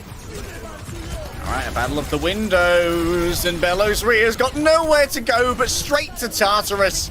Moving over through multiple circles of hell, and Avernus shall say hello. Wave to Karlak for me.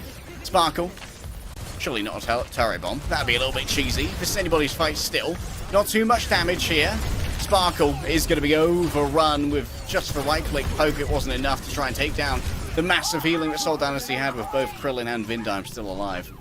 Edison gone there was the biggest deal. Without your Bastion, you're going to lose that poke damage to Eichenwalde. The Seoul Dynasty can play it slowly. Eichenwalde catches up big there. Harbin, he accepts the duel. It's going to be Junker Queen on Junker Queen now. Seoul Dynasty did well to win the window trade there.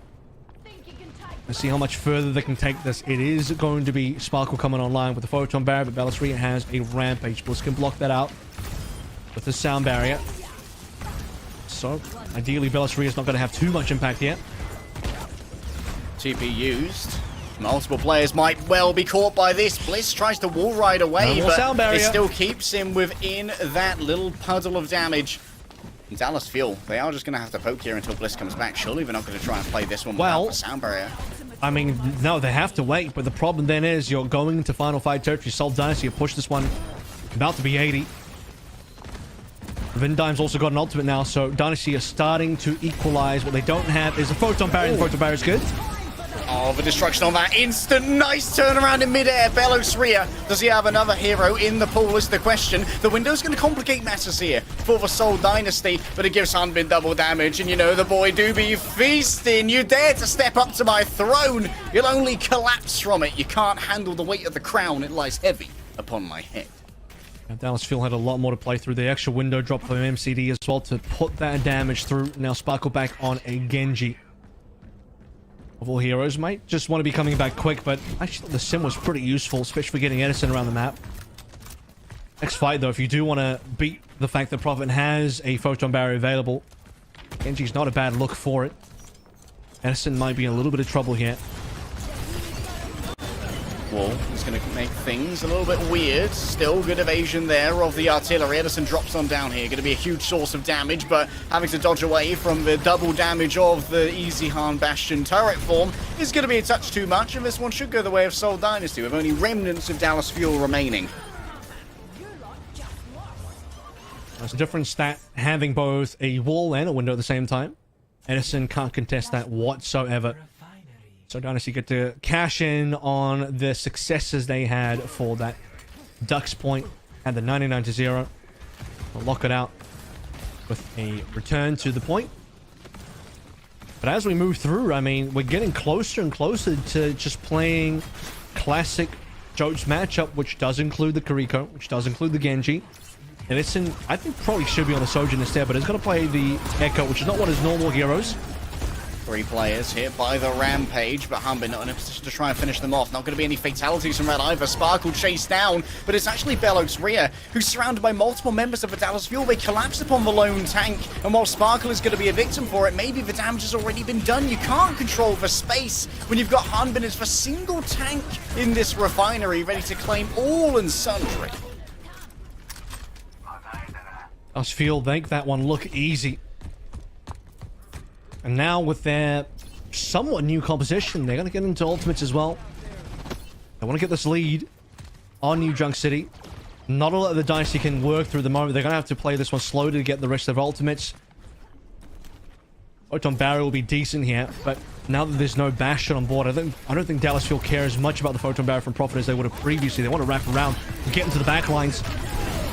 Time not as common a luxury. Edison didn't get the Sound Barrier, and now it's Sparkle's turn to try and make something of the blade. Can't choose a target though. No nano, no barrier for him after it all dissipates at the hands of Bliss, and that was an expensive fight for Dallas to lose. And Vindime didn't even have to use the barrier for that either. Bellasria pops a single Rampage which only catches Sparkle, but it's enough to shut down the blade. That's part of the reason why the blade wasn't valuable. It just gets purple straight away, under 50% HP, and had to play that one super defensively. It says a lot that Seoul Dynasty didn't really have to use too much else. Dallas Fuel, they wanted to get aggressive. They got to the back lines, cycled all the way to the back end of the Seoul Dynasty, but it was Dallas that ended up in the meat grinder. Teleporter available. Kitsune Rush goes on down, but the ball's going to block off a bunch of the damage that's coming on through. Bliss super low and Sparkle having to dodge over to cover as well. So Dallas Fuel take themselves a little bit of cover. Nice boot there from Vindai. Might actually deny a rampage. It's a turnaround from Hanbin. He read the Teleporter so well, but the artillery strike might well take away his life. Wanting to take Krillin with him, slowly bleeding out with the auspices of the knife, and not even music can save him. But still, it might be enough to save the Seoul Dynasty. Dallas Fuel so low on personnel, it's going to be real difficult to touch. They can't contest. They have to go to the next point when it unlocks at this stage. It's too far gone. Sound barrier for Vindime is going to be enough. Hanbin on 2 low HP. They're going to swap the comp back. They were slowly, as I mentioned, moving towards the Queen versus Queen comp, which includes the Kiriko, Sojin, the Genji, etc. Honestly, Dallas is just so much better at playing the Bastion. They know how to TP properly. They know how to get Edison into good positions. Edison's been frying on the Bastion, so go back to what's been working. Because they're actually now trailing in this New Junk City map. Seoul Dynasty find map point here. One more required. And Dallas with the brand new swap sword, they're going to be behind on ultimates. One more point and Seoul are back in this series. Back alive with the hope of going to Toronto. An early engagement here. Moving in with the right click. Edison's already dead. Excellent target priority. The Immortality Field was simply too late to respond to the massive damage coming forth from a window of Krillin. And Dallas Fuel are sent scarpering into the hills. They're getting ult cycled here. Dynasty constantly have a brand new ultimate online that is going to be a game changer every single fight. Fuel are waiting for it. Right now, Dynasty are kind of fresh out, so there is a window of opportunity where it is going to be a raw neutral. Nobody's got anything. What a huge nade from Easy Hunter. That caught 3 members and took a bunch down at half HP. Easy Hunter's about to find this artillery now. I mean, just off that nade, he's just been destroying the Dallas Fuel HP bars. Just slowly chunking them down. That's going to be an engagement here with the extra green health coming through from the commanding shout. Easy Hand's already fallen down, so that artillery will not be a factor. An attempt to try and cap it out from under their noses from Edison. It does work out, even if he does pay his life for it. With Krillin still alive, this could be anybody's game, but looks like a reset off the edge here, potentially. Or maybe it should be, as Bellowsphere decides that discretion is the better part of valor. Well, Fuel already capped the point, so there's nothing there to play for Bellowsphere. He doesn't want to stagger himself. Hanbin, he's going to get taxied back from spawn. And another brilliant TP into getting Easy Han down. Easy Han could have been a difference maker there, but they're not even going to give him the chance to pull through the artillery. Dallas Fuel strike first. This is why you want to see Dallas Fuel play the sim, because they are so effective in these TP rotations. And hard choices for Seoul Dynasty to make. Do you bother using ultimates with Easy Han down? Most of your damage is gone. Control the fight and you control the game. Wall and artillery, but not going to be coming up with any frags just yet. It's answered by Sparkle. An MCD with a window as well, but remember, Krillin's going to have his own halfway through this fight, and that could cause some real trouble. Edison with his own artillery. Hanbin just drags through everybody with the rampage. Antes for days. Bellowsphere is going to force out a sound barrier from Bliss to answer this rampage, but I think that Seoul Dynasty may well have invested their entire piggy bank and got nothing. Yep. While Krillin dying so early just means the Seoul Dynasty don't have one of the most important tools for that engagement, which requires them to have a window advantage. MCD already used that matrix earlier. Didn't find a lot out of it. Spawn. And then for Seoul Dynasty, they would have been able to pop through on Krillin's ultimate, find positioning off that, and get a lot of work done. You talked about spawns. Dallas Fuel will easily get there first. Still plenty of time before the point unlocks. The Seoul Dynasty better hope that this window pays dividends, because they need an early good start here for the final point. 9 ults of a fight previous means that 1 remains, and that's in the hands of Krillin. They need this initial ultimate to try and make things work. It does strike pay dirt. Edison's behind. Edison Still manages to win out on this one. How's he getting away with this? It's an absolute mess, a travesty for Seoul Dynasty. They can't leverage the window at all. Dallas Fuel are just too fast. Well, they were able to rotate around. I mean, this is what the TP can do for you. Edison got the off angle. Easy Han, he was shooting through the window, but the threats were coming from behind instead. So Fuel read the play correctly, and they countered it just as perfectly. With minimal losses there, MCD needs to get taxied, which gives Dynasty a little bit of time to find positioning. They're going to get onto the point. Fuel don't have anything to contest with so far. They got to get Hanbin in, but he can't walk up. Oh, that's a huge flip.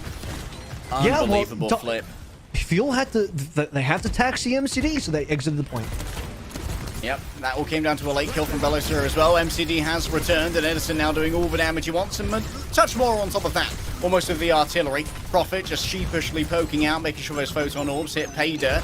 Needing to move on to a point here. Bellosaur going to be the victim maybe of the artillery strike, but in the end all it grabs is going to be an immortality field. Edison certainly going to be public enemy number one. A missed knife is not ideal here. A Sparkle might well be chased down. Trying to play the shield in an attempt to survive, but Bellosaur is taking damage from all angles. The rampage on top of it all. A refusal to die, a refusal to bow, a refusal to kneel for the Dallas Fuel as they'll steal this away from the Seoul Dynasty. Speaking of theft, though, Dynasty had the cap. You have to remember, this is a flip for the field. They lost the point. So yes, they won, but Dynasty still lead. It's not quite a victory for Fuel yet. They got to win one more, and that was costly as well. Dynasty didn't really have to put too much there. They got 2 more ults coming online. Prophet now with the swap over towards the Genji. He knows that he can snowball this one with the Genji alone. He already used a photon barrier earlier, and it's just a sound barrier for Bliss. Trying to dash through everyone, ideally. Bliss not tempted into using this Oh, early, he's too using late. the sound barrier too late! 2 of the DPS are dead, but can Hanbin do it all alone? Surely not. Prophet gets dash reset after dash reset. It's easy peasy lemon squeezy for the go. Guys, kill Bliss. Guys? I have the touch as well. Okay, there's the flip. It's too hard to kill. That's fine, though. But you see what the artillery strike does? It splits off the Dallas fields. Dallas went into different directions. 4 members decided to go forward. Bliss ended up going backwards, and because he went backwards, he wasn't connected with the team. And by the time the sound barrier was there, Fuel had already committed, and Edison's already down for the next fight. This could be Dynasty now, locking things out. A sound barrier to finish things off as well, and Fuel down to 3 members. They got barely anything to work through. Hanbin on the Desperation Doom is not going to be enough, and the Seoul Dynasty are not done yet. I paid for 1 map delivery on my playoffs profit, and I've bloody well got it. Seoul Dynasty won't be 3-0'd again. On New Junk City, they will ascend to the throne off the back of Bellosaur playing Hanbin's signature hero in the Junker Queen versus Junker Queen. We have ourselves a map 4, and I could not be more stoked. That is a interesting way to make that comeback happen as well, because for Dallas Fuel, they thought they had it with the Sigma early on. Into the Orisa, they know that's a winning matchup for them in Seoul Dynasty, and we were wondering what was going to be the change. Was there going to be any change?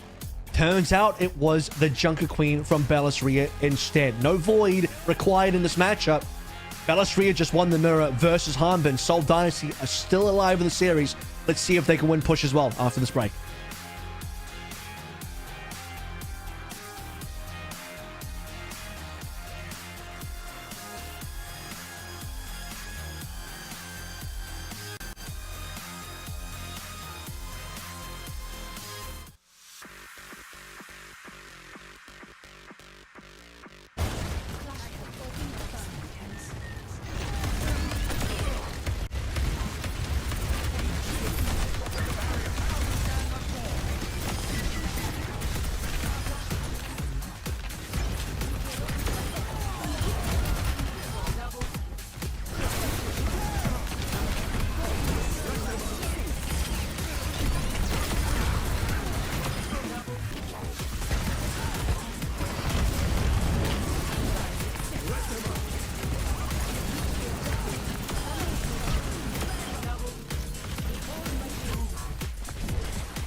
Series has opened up with a Seoul Dynasty taking New Junk City, taking us now to a map 4.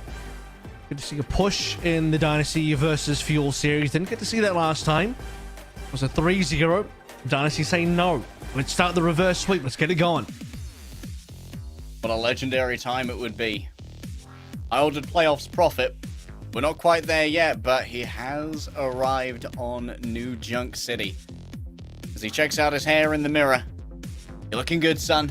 Both on the field and off the field, but can you maintain this pace for push? As this is Dallas Fuel's pick, and of course they're going to go to Esports, where they're able to TP up onto those high grounds and truly control them once again. And it feels like Dallas Fuel may have kind of overcooked it a little bit, had their own little kitchen nightmare when they went Genji Echo, trying to beat their own composition from the Seoul Dynasty. And on Esperanza, I mean, you can do the Junker Queen versus Junker Queen again. It's actually kind of fine for both teams. Is it going to be back over towards more Orisa for the side of the Seoul Dynasty? I think it might. They'll start on the Orisa most likely, and then if it doesn't work out, I foresee the Junker Queen once more. The real question will be, what does the Fuel start out on? If they start out on their own Sigma, then they're going to be in a little bit of trouble if Belseria is then on the Junker Queen. We're into very interesting mind games now, because Hanbin doesn't want to play Sigma into Queen. But I don't know that Seoul Dynasty necessarily want to play Orisa into Sigma anymore, so they have to kind of out-comp each other, and possibly we might end up on another Queen versus Queen mirror for Esperanza. And we would expect on paper for Dallas Fuel to kind of run away with that. They're the team that's been exploiting this composition the most, and it's so well suited to their individual talents, but Dynasty managed to pull one away. Maybe this is the secret sauce that Belosria was talking about, pulling out the Queen? It would be certainly strange to try and match someone of Hanbin's legendary tier on the Queen with Belosria, who's had very little competitive time on the Queen. But hey, if it works, it works, and I can't say that that map was not legitimate. It was a real clutch up. He actually spent more time in the summer stage playing Junker Queen than Orisa. It was only recently in the knockouts that the Orisa started to come through more often for the Seoul Dynasty, so kind of going back to where it all started for the Seoul Dynasty in summer, although all the people that remember those early days of the summer stage also remember that it wasn't a good look for the Seoul Dynasty at that particular time. It's much better now, though.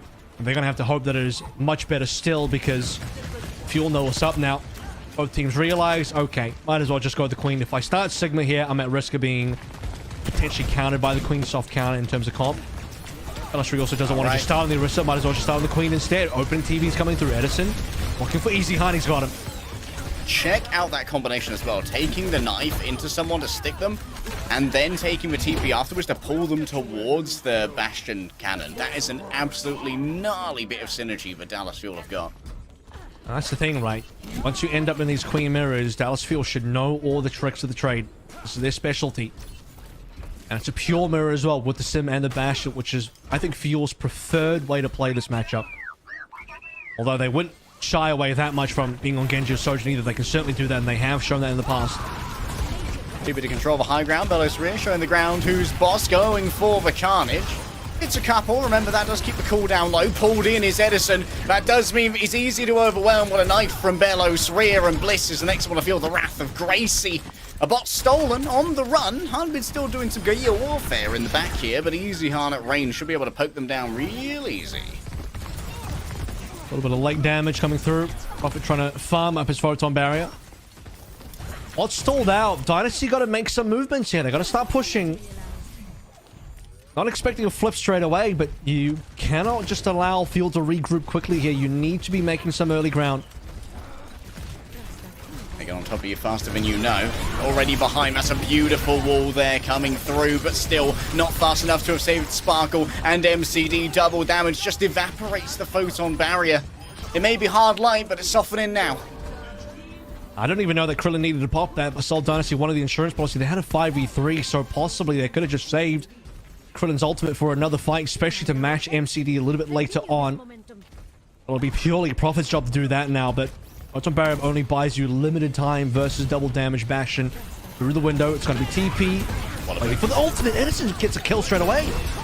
Yeah, Krillin being down. Oh, Belos Rhea. Did Rampage get that much? Yes, both Edison and Hunbin are going to be antied.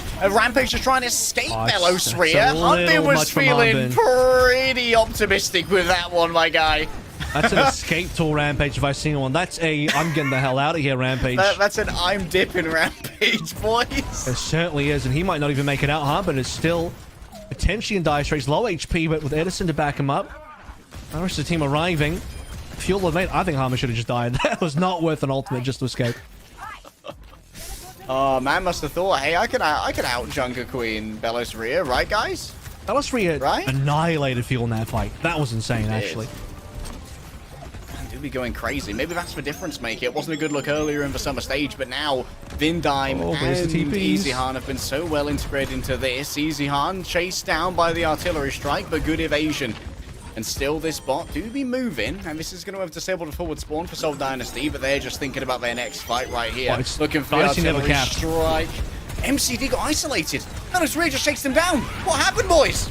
And now Harmon's gone as well. Dynasty, they take the payload back, and now they can cap. It's just Edison and a couple last members, but they're going to go... Wait a minute. Okay, that's a couple of extra deaths on Dynasty that is not comfortable at all. Losing double supports does suck. It's going to slow Krillin down, but... Guys, get the payload. Please cap. Seoul Dynasty, this is your moment to cap. They're just not touching him. Okay. It's a free cap, fellas. It would have been a free cap. Because Dallas Fuel were not there, and the payload is like a meter away from capping if they just shoved. This would be interesting decision from Dynasty, I'll say that much. Sometimes foreshadowing is relatively obvious. The TP towards the back. Who expects it this time? Certainly not Edison, certainly not Sparkle. The payload has been moved again, though. Surely this time Seoul Dynasty will remember that it exists. But Thursday got to remember all about Hunbin, and despite 2 supports at his back, no amount of healing can get through this damage. It's crazy to say this, but Seoul Dynasty are currently... Touch wood. Seoul Dynasty are currently winning the Junker Queen mirror. Which is not something you thought anyone could beat the Dallas Fuel on. But Dynasty just say lock in. And it's not even... Oh, that would be full circle. And it's not even Void playing this either, because you'd expect, oh, surely Void would be the Junker Queen playing. No, it's going to be Belos Rhea. Guy's locked in. He's locked in for all heroes. There's not really at this stage. I don't know if there's nothing that he can't play at the moment. It seems like everyone on the Seoul Dynasty is currently popping off. Dallas Fuel copping losses on every start of the fight. They have ultimates, so both teams, in fact, do have ultimates. Sparkle went down to 1, my goodness. Yeah, forced to respond to that using the barrier, and that means easy charge up here for Prophet. He can come straight in with full damage, but that's a lot more damage than you'd expect. Oh, double through the window with the tank form. This is but a flesh wound, says Belos Rhea, but it might well be more than that in the end. Still, Seoul Dynasty do hold control of the car for about a second longer. Bliss feeling a little bit frisky here, and is going to be able to steal it away by dragging Seoul Dynasty into the caverns below. Hunbin free to farm now, as there will be a little bit more progress for Dallas Fuel. Dallas Fuel can threaten the cap here as well, because Seoul Dynasty are not going to get the forward spawns. They lost their entire team as well.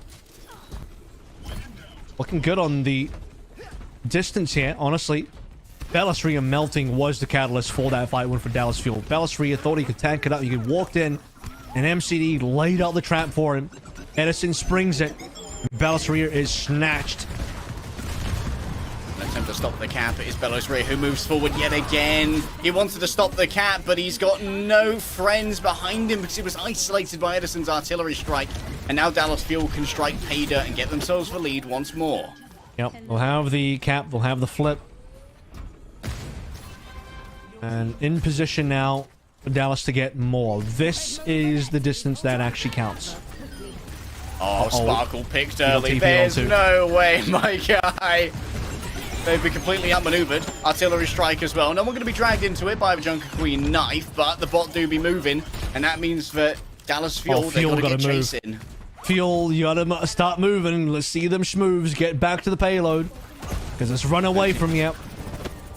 Barbara's had to use for TP to actually rejoin the team here. And now Lijiang's got himself a nice angle onto Edison. It's a battle of the tracks. That's going to be a lovely little rampage coming through from Belosria. But Hanbin could just as easily match it. All players given the purple. No healing for anybody. But now once it wears away, it's MCD on his Overlook who can stare upon his land and say everything the light touches belongs to the fuel. Yeah, well done there. Belosria nearly got it done for the Seoul Dynasty, but Hanbin comes back with his own rampage, and it is successful. Alongside the surviving Dallas Fuel members. Those scary moments, though. Sparkle dying early. Bot being stolen away. Dallas Fuel having to recontest. Potentially momentarily with 4 there while they relink with Sparkle. Now the window being dropped from MCD. Comes out of nowhere. It's a storm summoned by Zeus. Lightning bolts striking everywhere, and just like lightning, don't need to strike twice. Once is more than enough. Here comes the triple digits. I'm feeling it. Really depends on how quickly Seoul Dynasty can come back towards this fight. Prophet's still 5 away from his ult as well, so yeah, he really needs it for the recontest. And you can see, even from Hanbin's POV, Dynasty is just too far off. And with the artillery strike to slow them down, it's going to be 100. Oh, Prophet was pulled into it. You can see the knife assist there from Hanbin, and it's just kill after kill for the queen of the queens. Still, yes, the bot has been stolen by Belosria, but that don't really help out your team that much in this case, bud. This could be it. 1 minute 30 left. Dallas Fuel have a commanding lead, and they're just going to push it even further. Double distance now for the Seoul Dynasty to get anything done, and it was a Hanbin knife pull into artillery. And despite Belosria's best efforts to get Edison down, which at least that was successful, the rest of the Dynasty fall apart around him, and now the late swaps. A new tank, a new tail. Belosria looking for victims, punches Edison out of an artillery strike. Excellent heal there from my guy, and Prophet not going to be getting any of that as Hanbin easily chases it on down. Dallas Fuel have got their foot on the gas, and this is the premium fuel. They're looking like they're going to finish the entire map at this stage. There's not much left for the Dynasty. Belosria is going to get staggered out here. There's still a rampage. There's less than 1 minute to play through. You got a long range window for M-City. This is the moment we can start feeling really damn good about the Dallas field. They're about to reach the final point. 3 meters, 4 meters left to go through. Krillin wants to contest. He'll get the ult before MCD. 3-man rampage. Many members caught, many members down. Dallas field, they're looking at Toronto. They know it's theirs. A couple of members there for the Seoul Dynasty to slow things down, but Dallas field are gonna be the 3rd team out of APAC to join the rest of NA in Toronto. A collect call from Canada, and Dallas Fuel are going to accept the charges.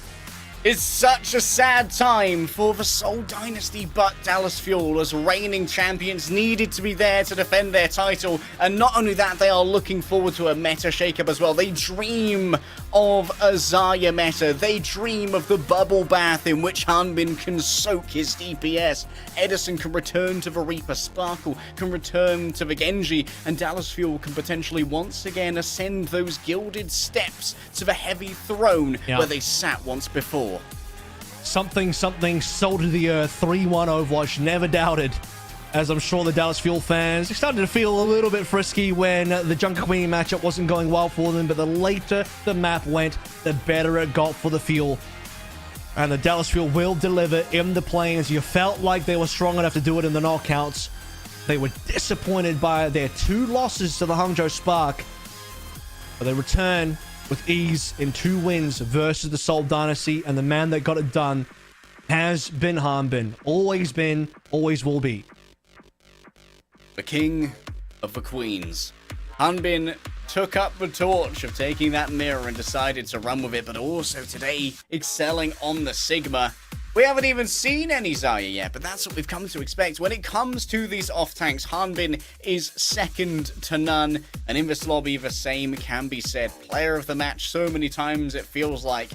And often Hanbin can just pull a victory out of the hat. In these clutch situations, no one does it like the man on your screen. It was a Sigma today, man. I think the Sigma was the secret sauce that the Dallas Fuel needed. Chef Rush put the hat on. And you got the boys in the kitchen, and it looked good. Not gonna lie, the Sigma really put the Orisa down, and the Orisa was truly so good for the side of Seoul Dynasty, and without the Orisa to be able to push the Seoul Dynasty forward as it has been in previous series, once that is taken out of the equation, Fuel know that they can still beat the Dynasty in the Junker Queen matchup. Yes, it did lapse a little bit on New Junk City, but things happen on Flashpoint. Where Fuel is strong, where they've always been strong, is the Flashpoint. Fuel just simply don't lose that game mode. Now, when it comes to these long-term plans, that's where Seoul Dynasty always know what's best. I've seen myself some Sigma highlights. It feels like for so long we've only really seen Sigma on Circuit Royale. He was a specialist hero, but recently, over the last couple of months, we've seen some rogue Sigmas here and there, and they always come out at weird times and forcing enemies to adapt to them, and it was not a quick adaptation coming through until map 3 for Seoul Dynasty, when they finally realized they could try and mirror that Junker Queen kind of prowess, and you know what? Hanbin's happy to take that duel. The problem with the Seoul Dynasty doing that is, how long can you really keep that up for? You are still up against the Dallas Fuel, who have far more practice on that composition.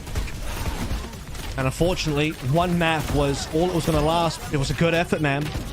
It's the Dallas Fuel's player of the match for Hanbin, who played phenomenally in this series when plenty of player of the matches have been going to the DPSs, namely Edison's been fantastic in this series and this tournament and the knockouts in general.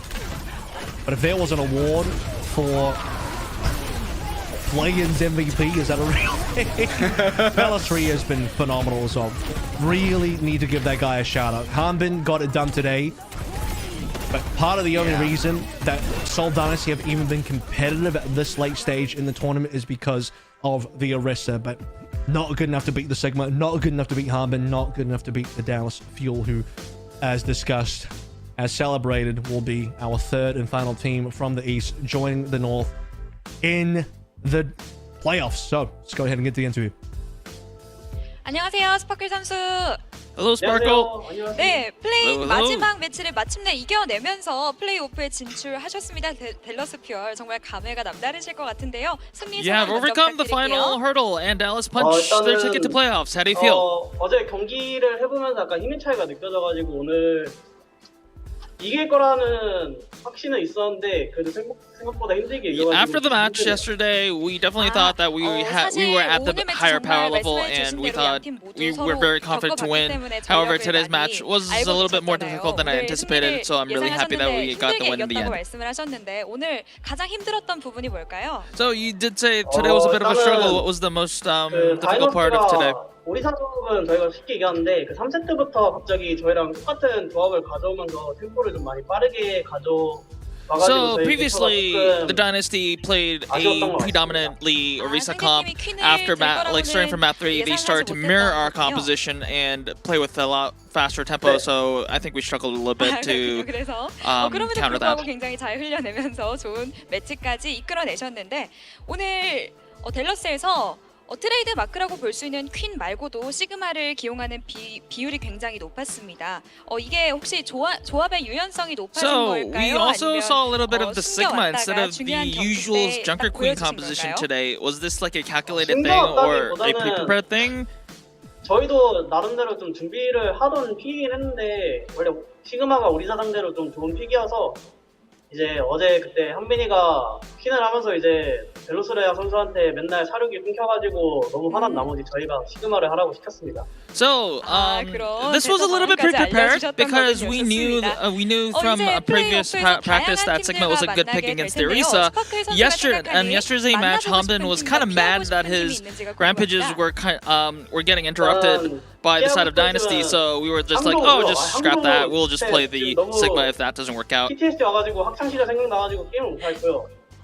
그리고 이제 만나고 싶은 팀은 애틀란타 레인인데 거기 힐러주가 또 제 이제 전팀원들 아닙니까? So, sights on the playoffs now. Do you have any team that you want to go against and any team that you don't? 정말 보는 맛이 Well, 다채로울 것 I'm not going to 같아요. talk about the team that I don't want to play against because that might trigger some PTSD for me. But I definitely want to go against the Atlanta Reign because, as you well know, the backline from the Atlanta Reign are my former teammates. 말씀 부탁드립니다. 저희가 일단 So you now move into the playoffs. Do you have any messages to send to the fans or any resolves coming into the playoffs? 아쉬운 모습 보여드려서 좀 죄송하고 그래도 어떻게든 이제 플레이오프 시드권을 따놨으니까. So, 좀 a long 이제 ride 어렵게 since the entire 이해해주시고 season. I want to 플레이오프에서 apologize to 좋은 the fans 모습 for 보여드릴 테니까 많은 응원 부탁드립니다. displaying some disappointing 네, appearances 감사합니다. in 지금까지 the early season, but we made it here, and then we'll make it all the way to the playoffs. And that's the end of the interview. Back to you guys. What a way to end. Dallas Fuel, best team in the play-ins.